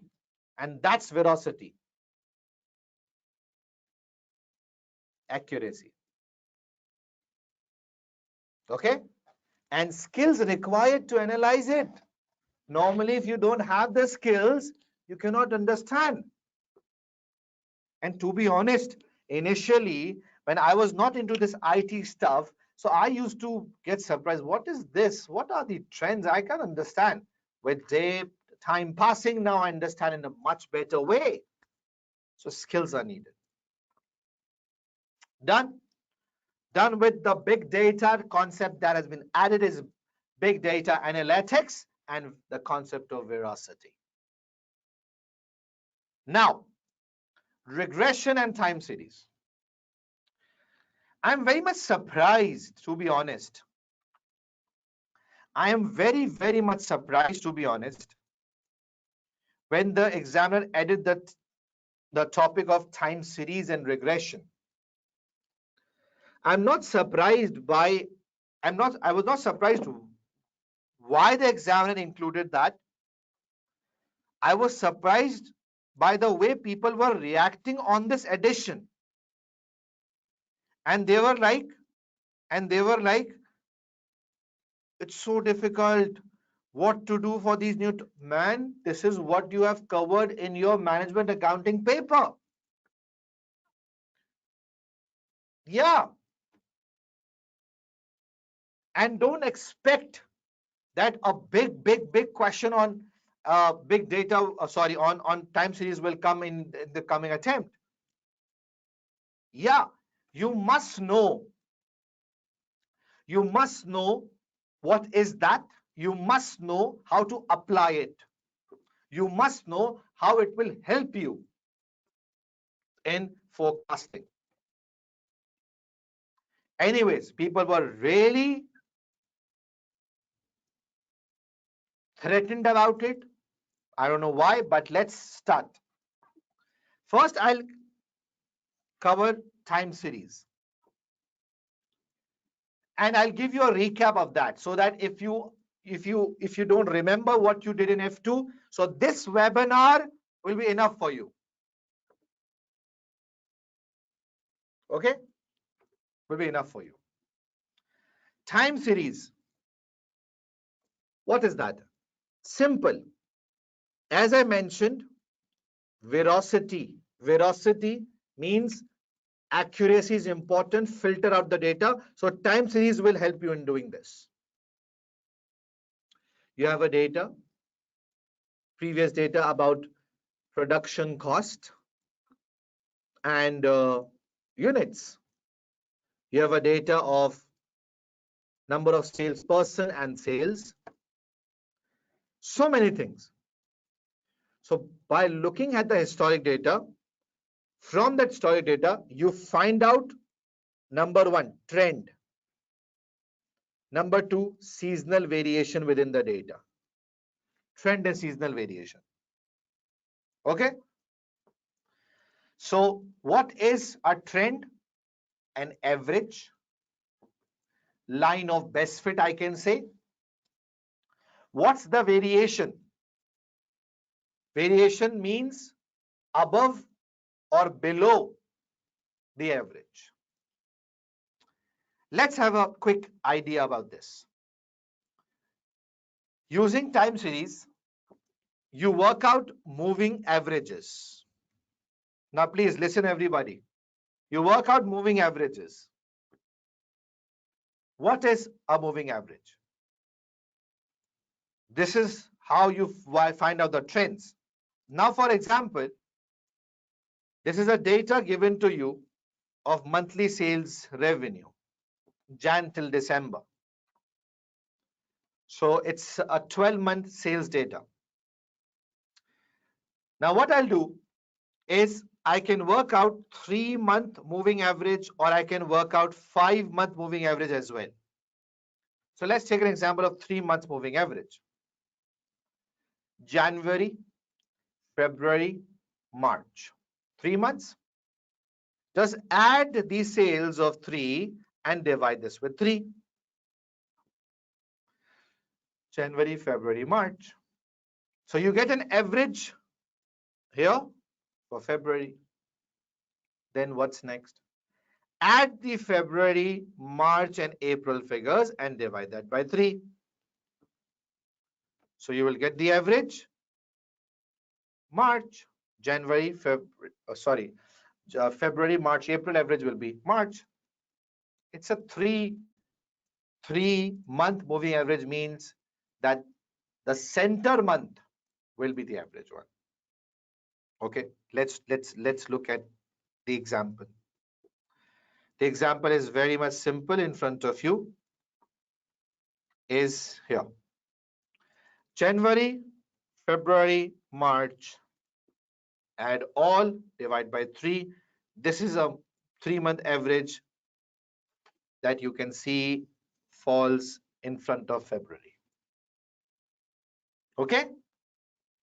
And like this, then February, March, April, then March, April, May, then April, May, June.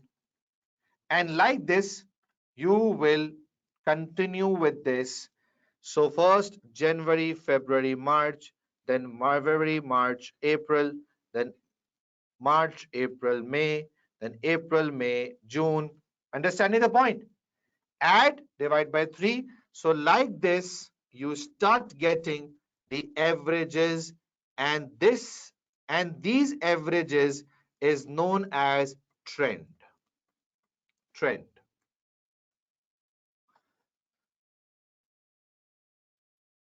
So you can easily figure out that this trend is an average line. It's an average line.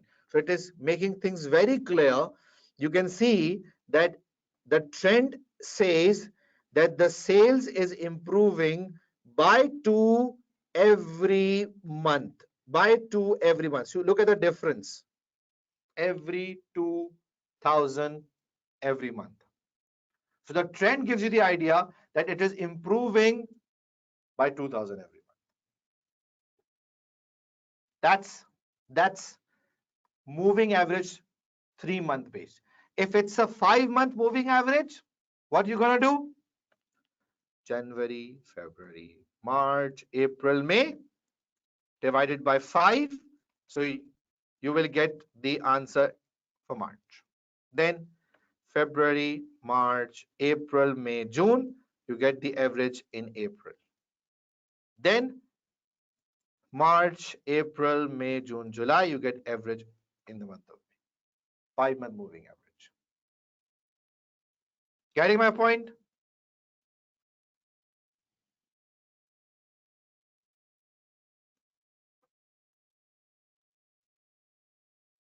Right?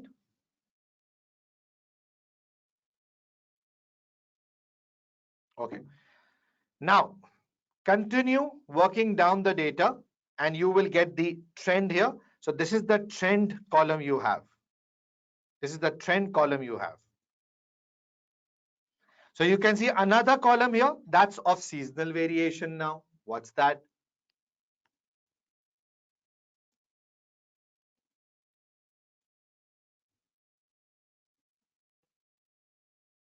The trend, it's a trend. On an average, it's increasing. Okay? Yeah, it's not, yeah, it's 3-month average. Yeah, 3-month average. Okay? Now, you have worked out the trend. You can see 2000 per month, the growing rate. It's see per month 2000.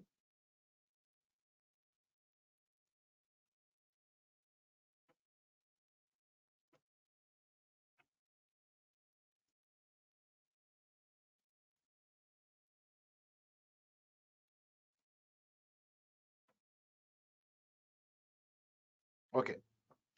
Now, what is seasonal variation? Something above and below the normal average is seasonal variation. Very simple. Were these the values for the trend? Yes, these were. Now the variation. In February, 145 was the sales, and according to the trend, it should be 152, which means -7 is the seasonal variation in the month of February. In March, the trend says the average should be 154, but March, where you see 186 sales, so there is an increase in the sale due to the seasonal variation because of the peak season in March, for example, and that's 32. Okay? And like this, actual minus the trend, actual minus the trend, actual minus the trend, and you are getting the seasonal variations. Okay? Now you can see this minus and plus here. So that is known as additive model to work out seasonal variation. Additive model to work out seasonal variation. Where you get variations in plus and minus, plus and minus. Agreed? Okay? And there is one more model here. I hope you all are getting what I'm saying here. Yes or no? Okay. The new topics.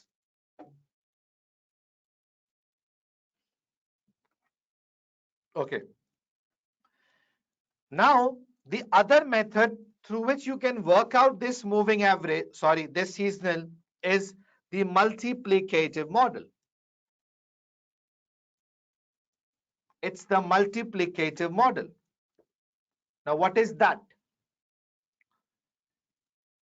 Instead of plus minus in variations, you work out ratio-based variations, where you work out how much percent is below the average and how much percent is above the average, which means 145 divided with 152, which is giving you the idea that in the month of February, it's 95% of the trend, which means from trend, it's 5% less.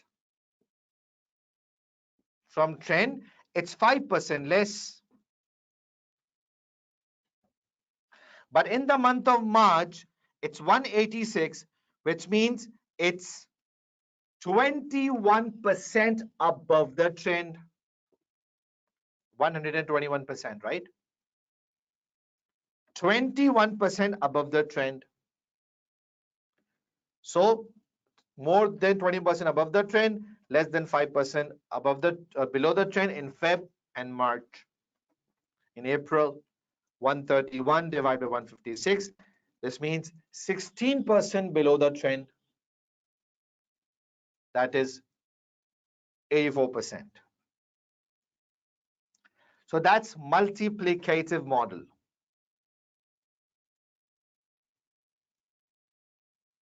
Okay? Understood? So it's a better method to use when trend is increasing or decreasing. Is this clear to all of my friends? Now, what's the use of all these things? Now, here comes applicability, and this may be tested in your paper. The applicability of this. Using time series to forecast the future. Yeah, I'm not sure whether, because I don't teach management accounting paper. In management accounting, are you given with seasonal variations or you do workout through additive and multiplicative model? Can you give me a quick feedback here?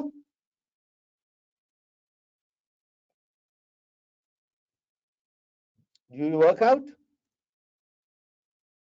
Just one answer.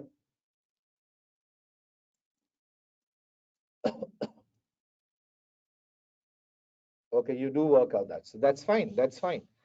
And personally, to be honest, I don't see that examiner will repeat those calculations that you covered in F2. That's not possible.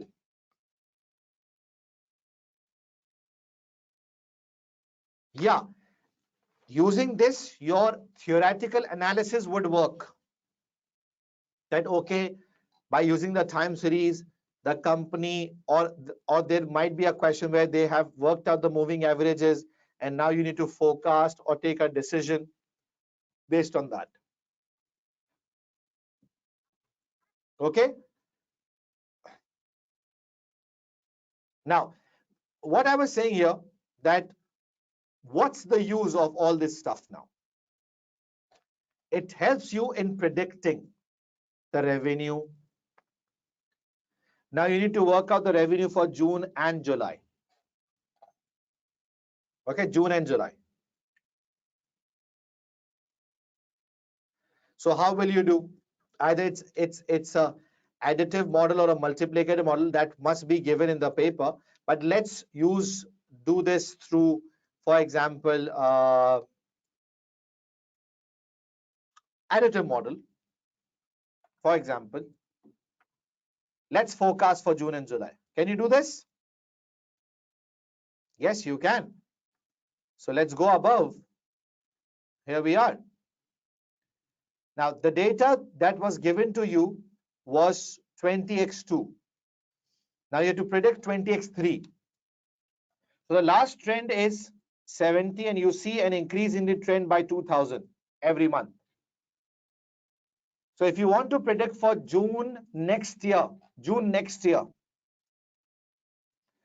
so 172, okay? December, January 174, February 176, March 178, April 180, May 182, June 184. Any easier way? Yes.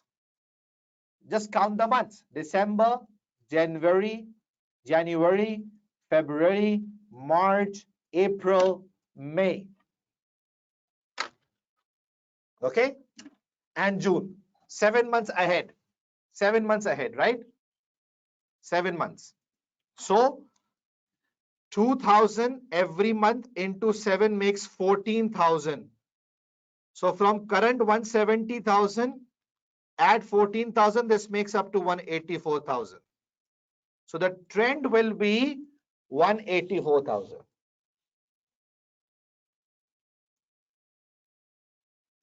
7 months ahead, December, January, Feb, March, April, May, June.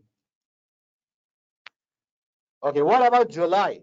8 months ahead means 2000 into 8 makes 16,000 plus 170,000 makes 186,000.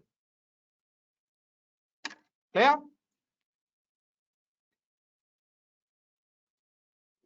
It will be, obviously.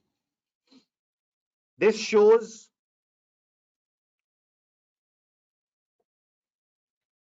okay, now you're talking about the month of June next year and the month of July next year. So look at the seasonal variation in the month of June and July. So in June, Your sales goes up by 32,000 above the trend, whereas in July it comes down by 25 below the trend. So for June, you add 32 further. And for July, you reduce 25. Okay? You reduce 25. So 184 plus 32 is 216 is a forecasted number. It's not a guarantee. 186 minus 25, 161. That's time series for you people. That's time series. Got it, my friends? Understood? Yeah, season variations are also adjusted. Is this clear to all of you? Say yes or no.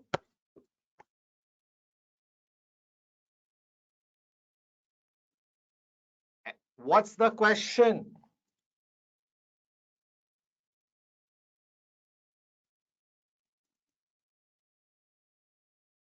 This is time series. This is not regression. I'm coming to regression.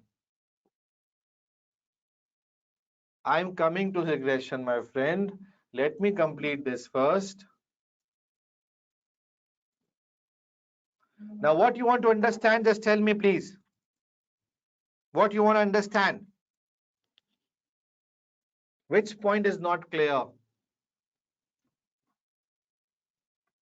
Tell me exactly what is not clear. What if multiplicative model? So once you have worked out the trend, like you have done here, 184, right? So if it says 0.95, so you multiply this with 0.95 to work out 95%. If it says it's 1.21, so 184 multiplied by 1.21 means add 21% further. Okay?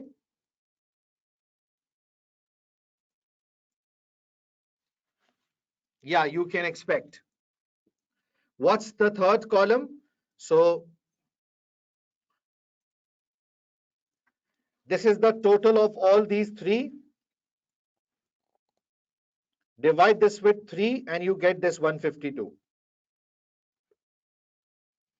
Add these 3, divide this with 3, you get 152.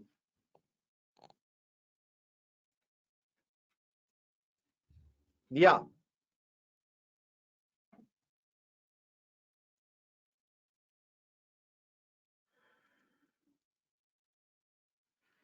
For multiplicative model, I did mention here. See, these percentages are given to you. For example, you need to work out for February, right? So December, January, February, 3 months ahead. So 2000 into 3 is 6000. So just add 6000 into the trend of 170 to make it 176,000. Right? Now for multiplicative, it says in February, it will be 95% of the trend. So multiply this with 95 to work out the figure for Feb. Okay? Yeah, trend will be constant. Done, guys? True? Happy?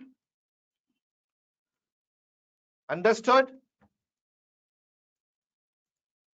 And if it is for March, so I would say 178 multiplied by 1.21 or 121%. It's the same thing.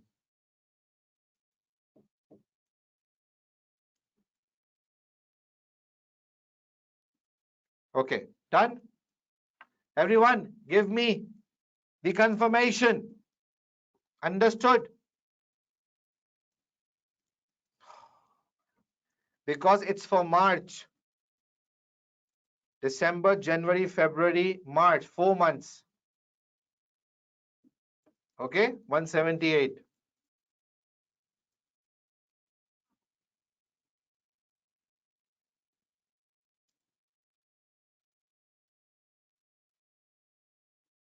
I'll tell you the topics to cover from book today. Now, this is time series. Through time series,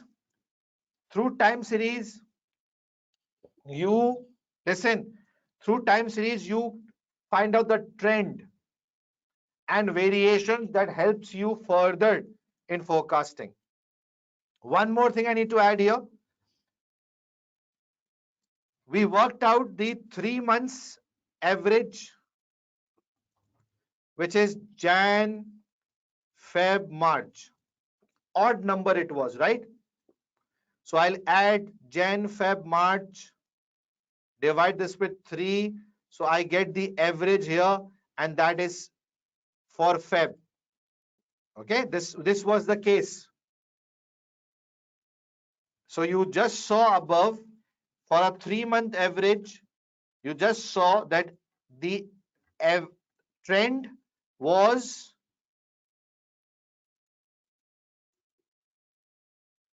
falling in front of every month, right? The midpoint is there. January, February, March. So the midpoint is February. February, March, April. So midpoint is March. But if it's a 4-month average, so that is where a little problem can come. 4-month average. So now what we gonna do? See, month 1, month 2, month 3, month 4. Let's assume that to be month, because right now it's quarter. Okay. So let's say it's quarterly data. If I add these 4 together and divide this with 4, so I will get an average here, but this average will have no midpoint. This will be between 2 and 3, no midpoint. Like the midpoint you got for 3-month average, you will not get midpoint for 4th month average, because it's an even number. What to do? What to do? So in that case, what you do, you have to work out the midpoint then. So what's that? Simple. First, work out the average for 4 quarters. Here it is. Then work out the next average for next 4 quarters, which is starting from 2, 3, 4, and 1. 3, 2, 4, and 1. These 4. Now calculate the average for these 4. So the average for these 4, 2, 3, 4, 1 will fall here. That's 327. Okay. Now, to finalize the midpoint, add these two together. Add these two together and divide these two with 2 to find a midpoint of these two. To find a midpoint of these two, and if you just see, the midpoint of these two will fall straight in front of 3, third quarter. The midpoint of these two will fall straight in front of third quarter. Now this will be considered as a trend now.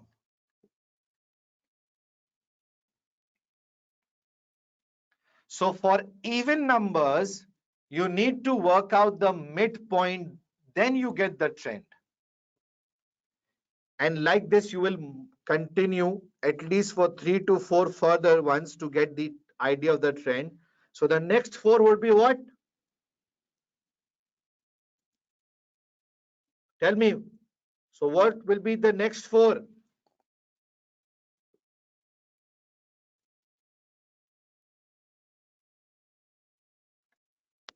3, 4, 1, and the second quarter of the next year. Yeah. So first you will work out the average of these four. That will fall here. Average. Okay.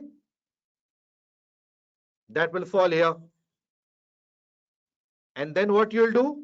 You will use this average and this average, and will divide this with 2 to get another midpoint here. Yeah. Add 1 and reduce 1. So now this will fall straight in front of 4. Right?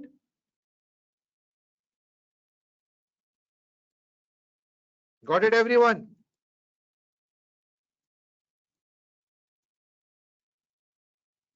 And this is how you will get the midpoints. And this is how you will find the trend then. So for even numbers, first work out the normal average and then further work out the midpoint from the two.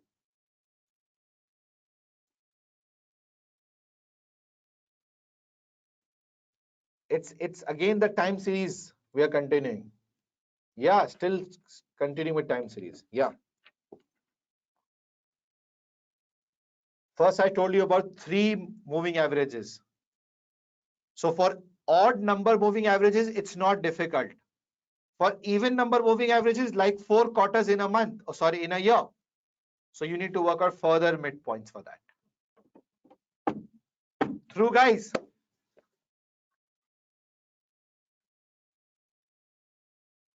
Done.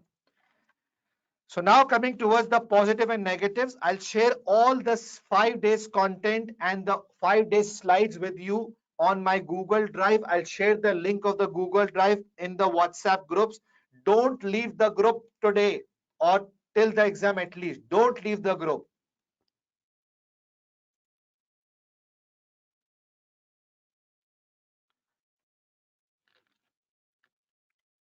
Sayyid Batul Fatma, it's so clear. If I just erase everything for you here, so you definitely get to know by yourself that this average is falling in front of 3. See? 3. Something which was in between 2 and 3 and 3 and 4. If you work out the average for these two, so you get the average for 3. Okay? It may. Look at the advantage and drawbacks. I'll share everything on the Google Drive, okay? Time series positive negatives. It is useful when forecasting data which has a regular seasonal pattern, as you just saw. Right? And the other advantage says it's a simplistic approach. Now, this is also part of your syllabus, okay? I don't know whether it's a simplistic or not. Drawbacks. It assumes past trends will continue. Now, what you did was you did extrapolation here. The prediction that you are doing for the next year was extrapolation that you did. But this was based on the past history. Now, the seasonal variation that you worked out for the month of February said that your sales will go down by, for example, 14 or 13. If the sales went down by 13 previous year, is it surety that this will go down again in February by 13? Say yes or no. Nobody can give this surety. Nobody can give this surety. That whatever has been in the past will continue. Not at all.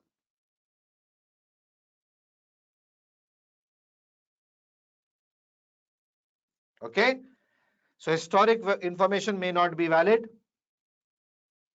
Plus, in reality, it's not the trend, it's the action of the competitors and the market conditions like COVID-19 came in front of you.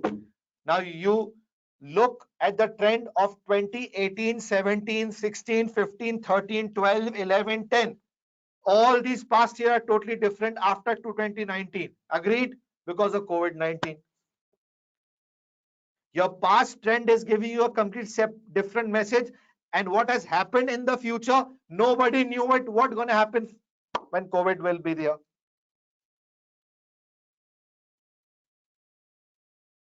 Got it? So yes, it's not just what the past says. Market conditions also are important to consider. Done with this time series. I've covered this in a very detailed way, to be honest. I'll share this document with you people as well for your further studies. Now coming towards the next topic, which is regression. Where is regression? Let me just download regression slides. Where are you? Regression and correlation as well. Okay.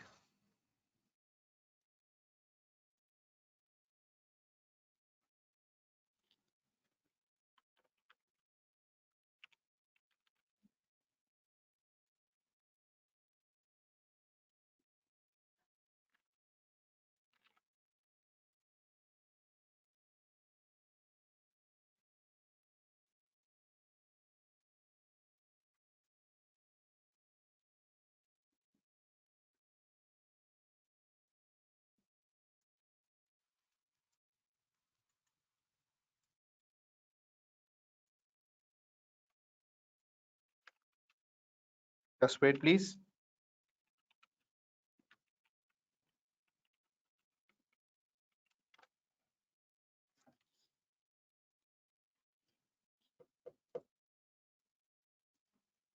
Information technology is a one that can be tested in your paper.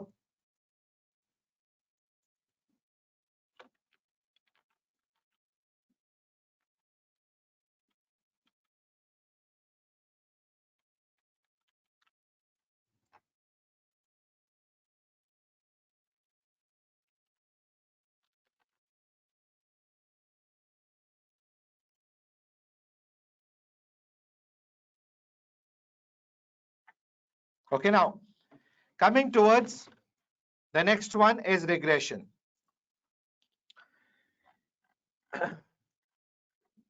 Regression analysis is what?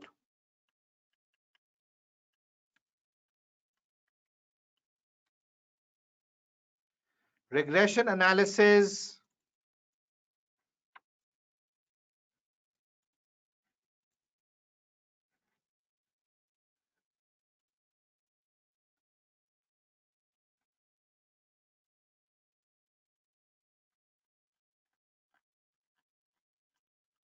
is another method to find out the trend. Regression is another method to find out the trend or the line of best fit. Regression is another method. Now, regression also gives you the trend, but through an equation of y is equals to ax, a plus bx. This is very much similar to the equation of total cost, if you remember. Total cost is equals to fixed cost plus variable cost into units. Very much similar to that. Yeah, the formulas will be given to you. The formulas of regression analysis will be given to you. Don't worry. Okay. So regression analysis also uses historic data and finds out the trend. Right? So how does this work now? How does this work now? It's simple. It's simple. There is a simple equation where you can find A and B through the formulas that are given here. Not difficult. You have done that in F2. I'm sure you've done that in F2. Have you? Yes.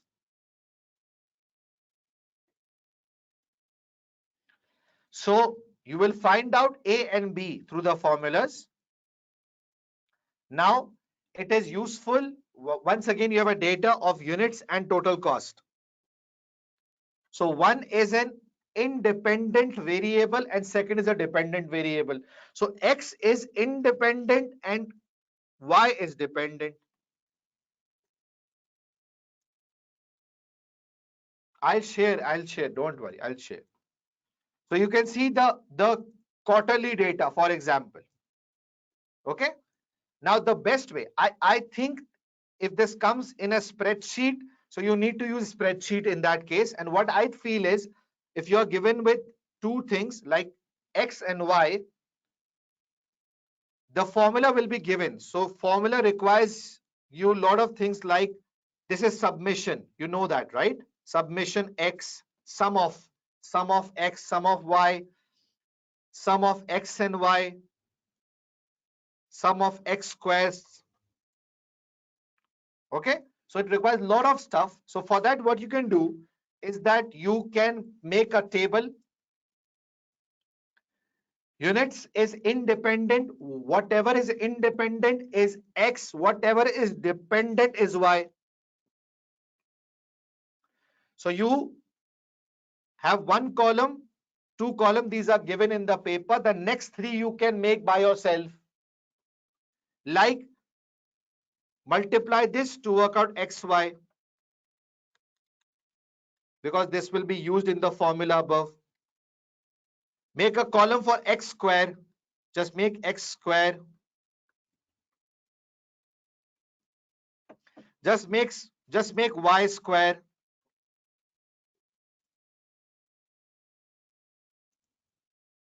Okay. Because you need X square, you need Y square, you need sum of X and Y. Yes. Done. So what I am saying is X, Y will be given to you independent, dependent. Make three further columns. X, Y multiply, X square, square it, Y square. And then the same. And then just add all to get the sum. Sum of X, sum of Y, sum of X and Y, sum of X square, sum of Y square. Formulas will be given to you. And then find out B through the formula, find out A through the formula. And once you do it, you have an equation in front of you. This is the equation where Y is total cost, A is, now basically A means point where the line cuts the y-axis. So to make it simple, kind of a fixed cost. If this is a graph and if this is the line, so this is basically your A. Point where line cuts the y-axis. This is y and this is x-axis. And where 9.1 is the variable cost or the gradient of the line, with which the line will go up. Okay. So this is a trend. This is a trend equation. This is a trend equation.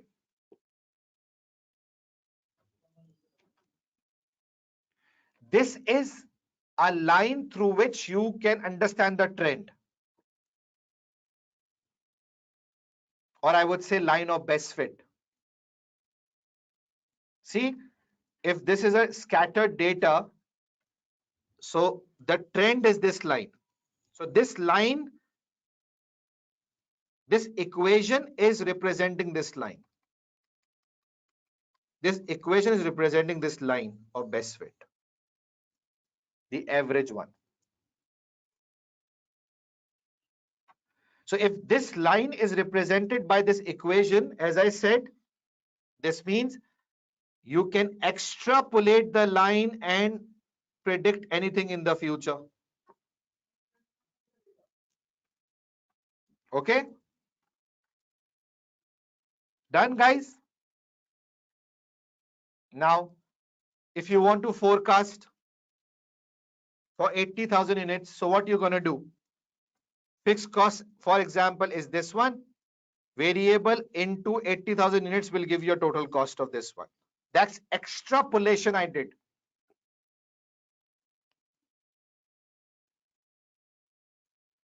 Just understand this. I think just have a good understanding. That's okay. Got it, everyone? So if you see here, for example, you want to find out the cost for 70,000 units.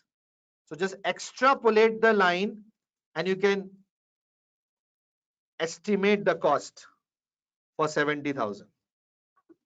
That's what you do. Extend the line. That's extrapolation. Formulas are given, man, I'm telling you. I'll show you somewhere it is written as well. Okay? Now, remember, the stronger the connection will be between the two variables x and y, the stronger the connection will be between two variables x and y, the more these individual points will be close to the line, will be closer to the line. The better the connection will be between the two variables, the closer the points will be with the line.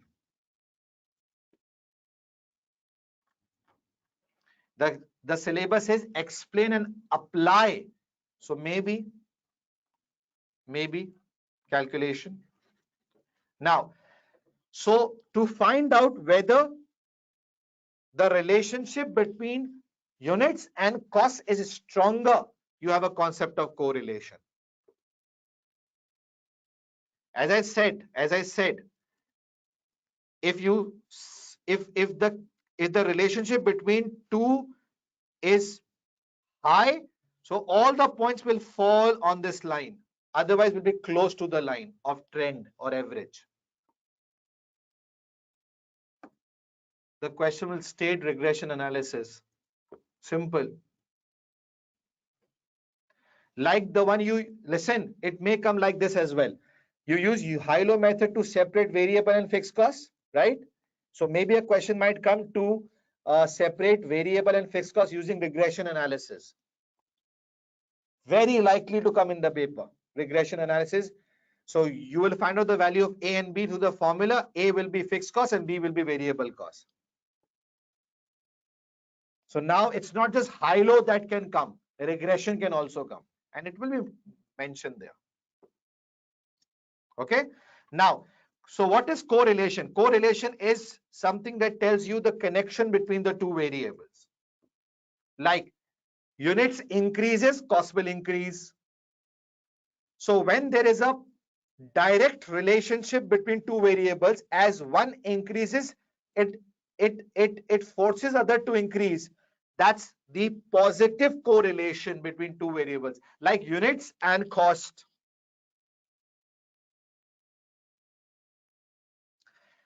Cold weather and jackets. Colder the weather, more the jacket sale. Hot weather, sunglasses. Hotter the weather, more the sunglasses. Hot weather and use of AC. Hotter the weather, use of more AC. Positive correlation and vice versa, negative correlation. What's that? Colder the weather, less use of ice creams. Inverse. One is increasing, other is decreasing. So that's negative correlation. What is perfect positive? Means if one increases, if one variable increases by one, the other also increases by one. Perfect positive. What is perfect negative?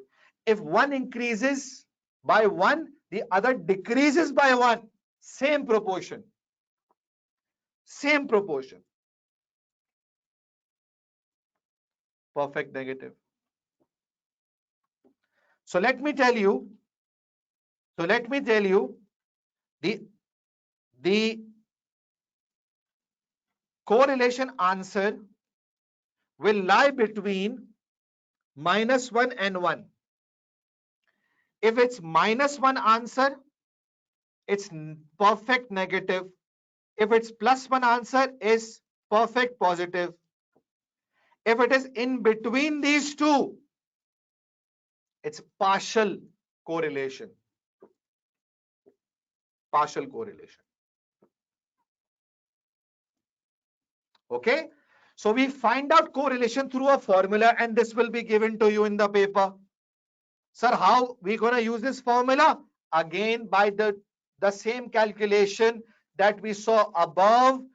5 columns,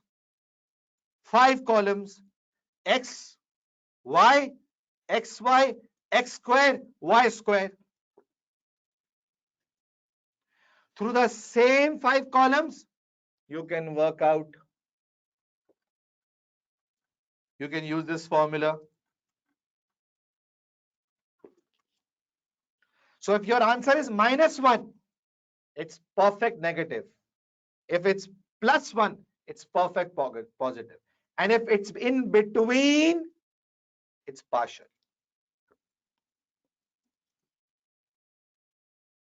Eight is n. N is number of data. So you can see it's 8 years or 8 quarters data.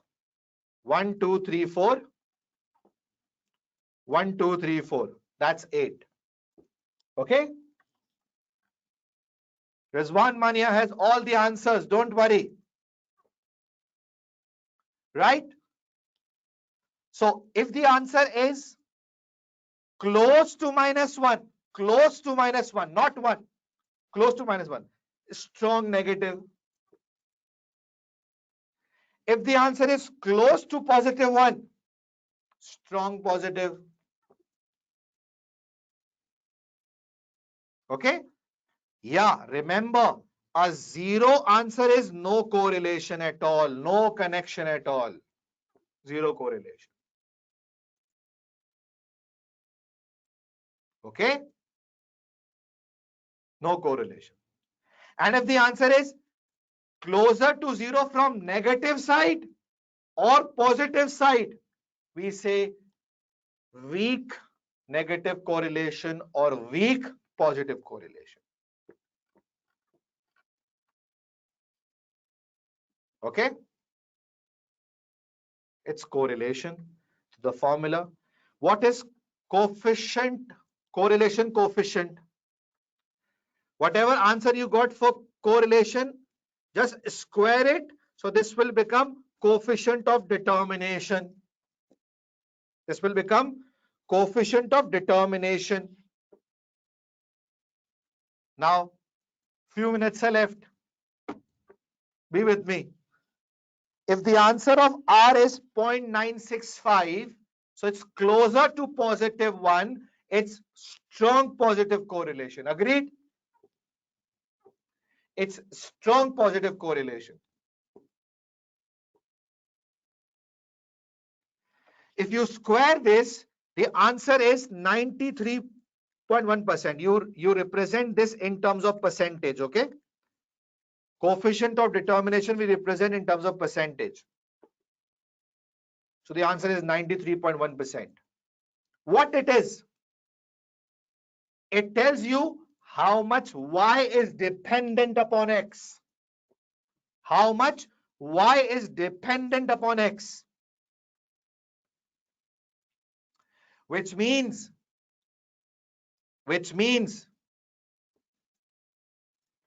93% is the increase in cost because of units.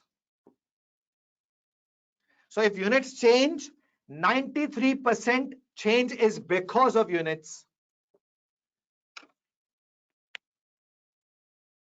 93% change in cost is because of units, and the remaining 7% is due to inflation, taxation, other factors.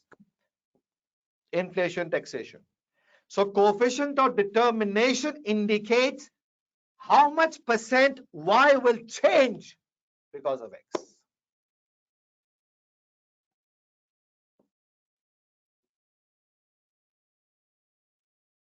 Because of X. This is coefficient of determination. I hope, my friends, I've covered the new areas that can come in your paper. I gave you a really, really good recap of that. And the advantages says regression helps in prediction and forecasting. As I said here, it supports business decisions as well. It gives you the idea what's going to happen.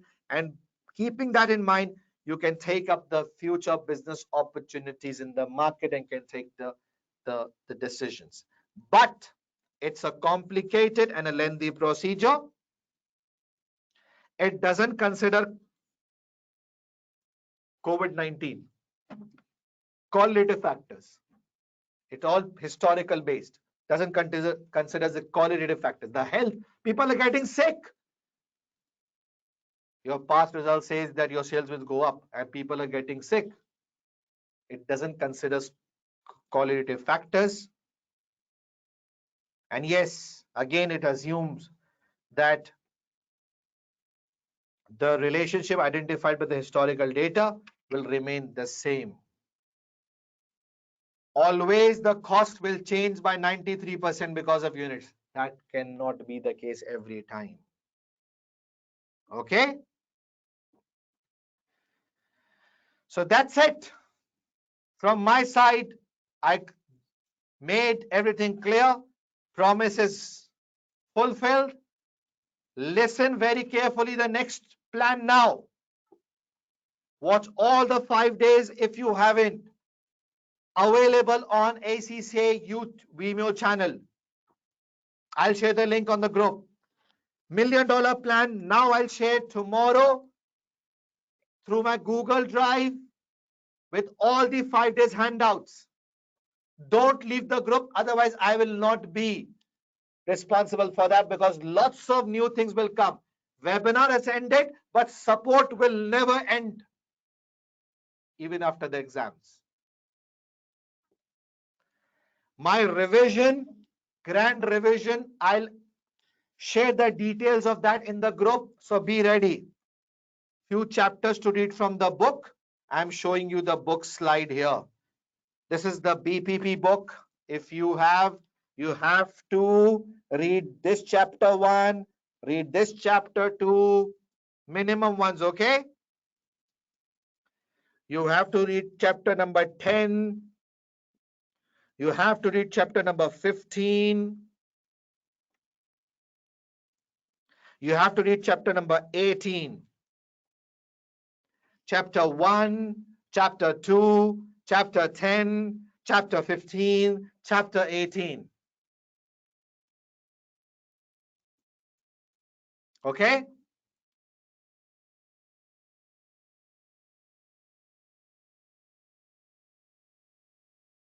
Just note it down. The $1,000,000 plans I will share in the WhatsApp group. I've shared the book chapter references. I hope the session went well for all of you. Guys, now what's your feedback for these 5 days? It's very important for me to see the feedback. The only favor I need is tell me how helpful these 5 days were, how much confidence these days brought in you, the techniques, the easy methods, $1,000,000 techniques, how to handle theory, drafting, calculations, OTs, section B, section C. Yes, please. I need your feedbacks.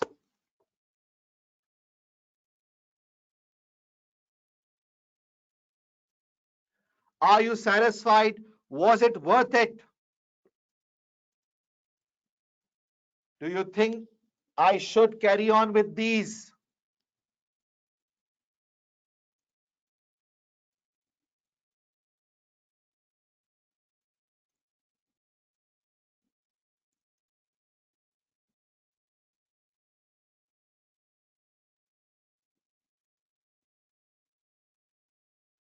Did I try to make F5 easier for you?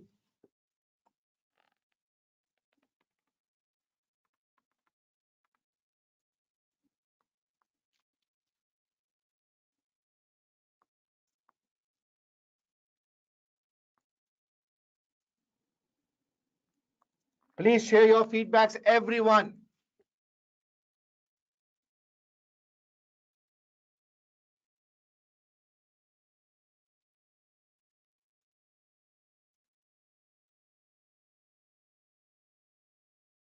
So please remain active on the WhatsApp group. Thank you very much for your feedbacks. Do me just a favor I need once the session ends, because this is the last official session of ACCA. So once the session ends, ACCA wants your feedback. You want to give me a favor. So please share your feedback with ACCA. Once the session will end, hold for a few minutes. You will get a feedback form at the end. Just fill that feedback form. We'll be asking certain questions. Do share your experience of the webinar with me. I'll be really grateful to you people. I'll give my best till the last day. I'll be with you through the WhatsApp groups and everything. Make sure you are part of that. Don't leave the groups, and give your feedback to ACCA after the session. Will you give? Yes or no? Let me see how many yes coming here. Whatever your experience is. Thank you very much, friends. Thank you very much for being a wonderful, patient audience. Hope to see you again, but not in performance management. And be with me. Stay connected. This is my WhatsApp number. If you're not part of that, send me the WhatsApp. Do share your feedbacks. Remain active on WhatsApp group. Thank you very much. This is Rizwan Maniya, your mentor for September 21 webinar. Signing off. Take care. Best of luck. Bye.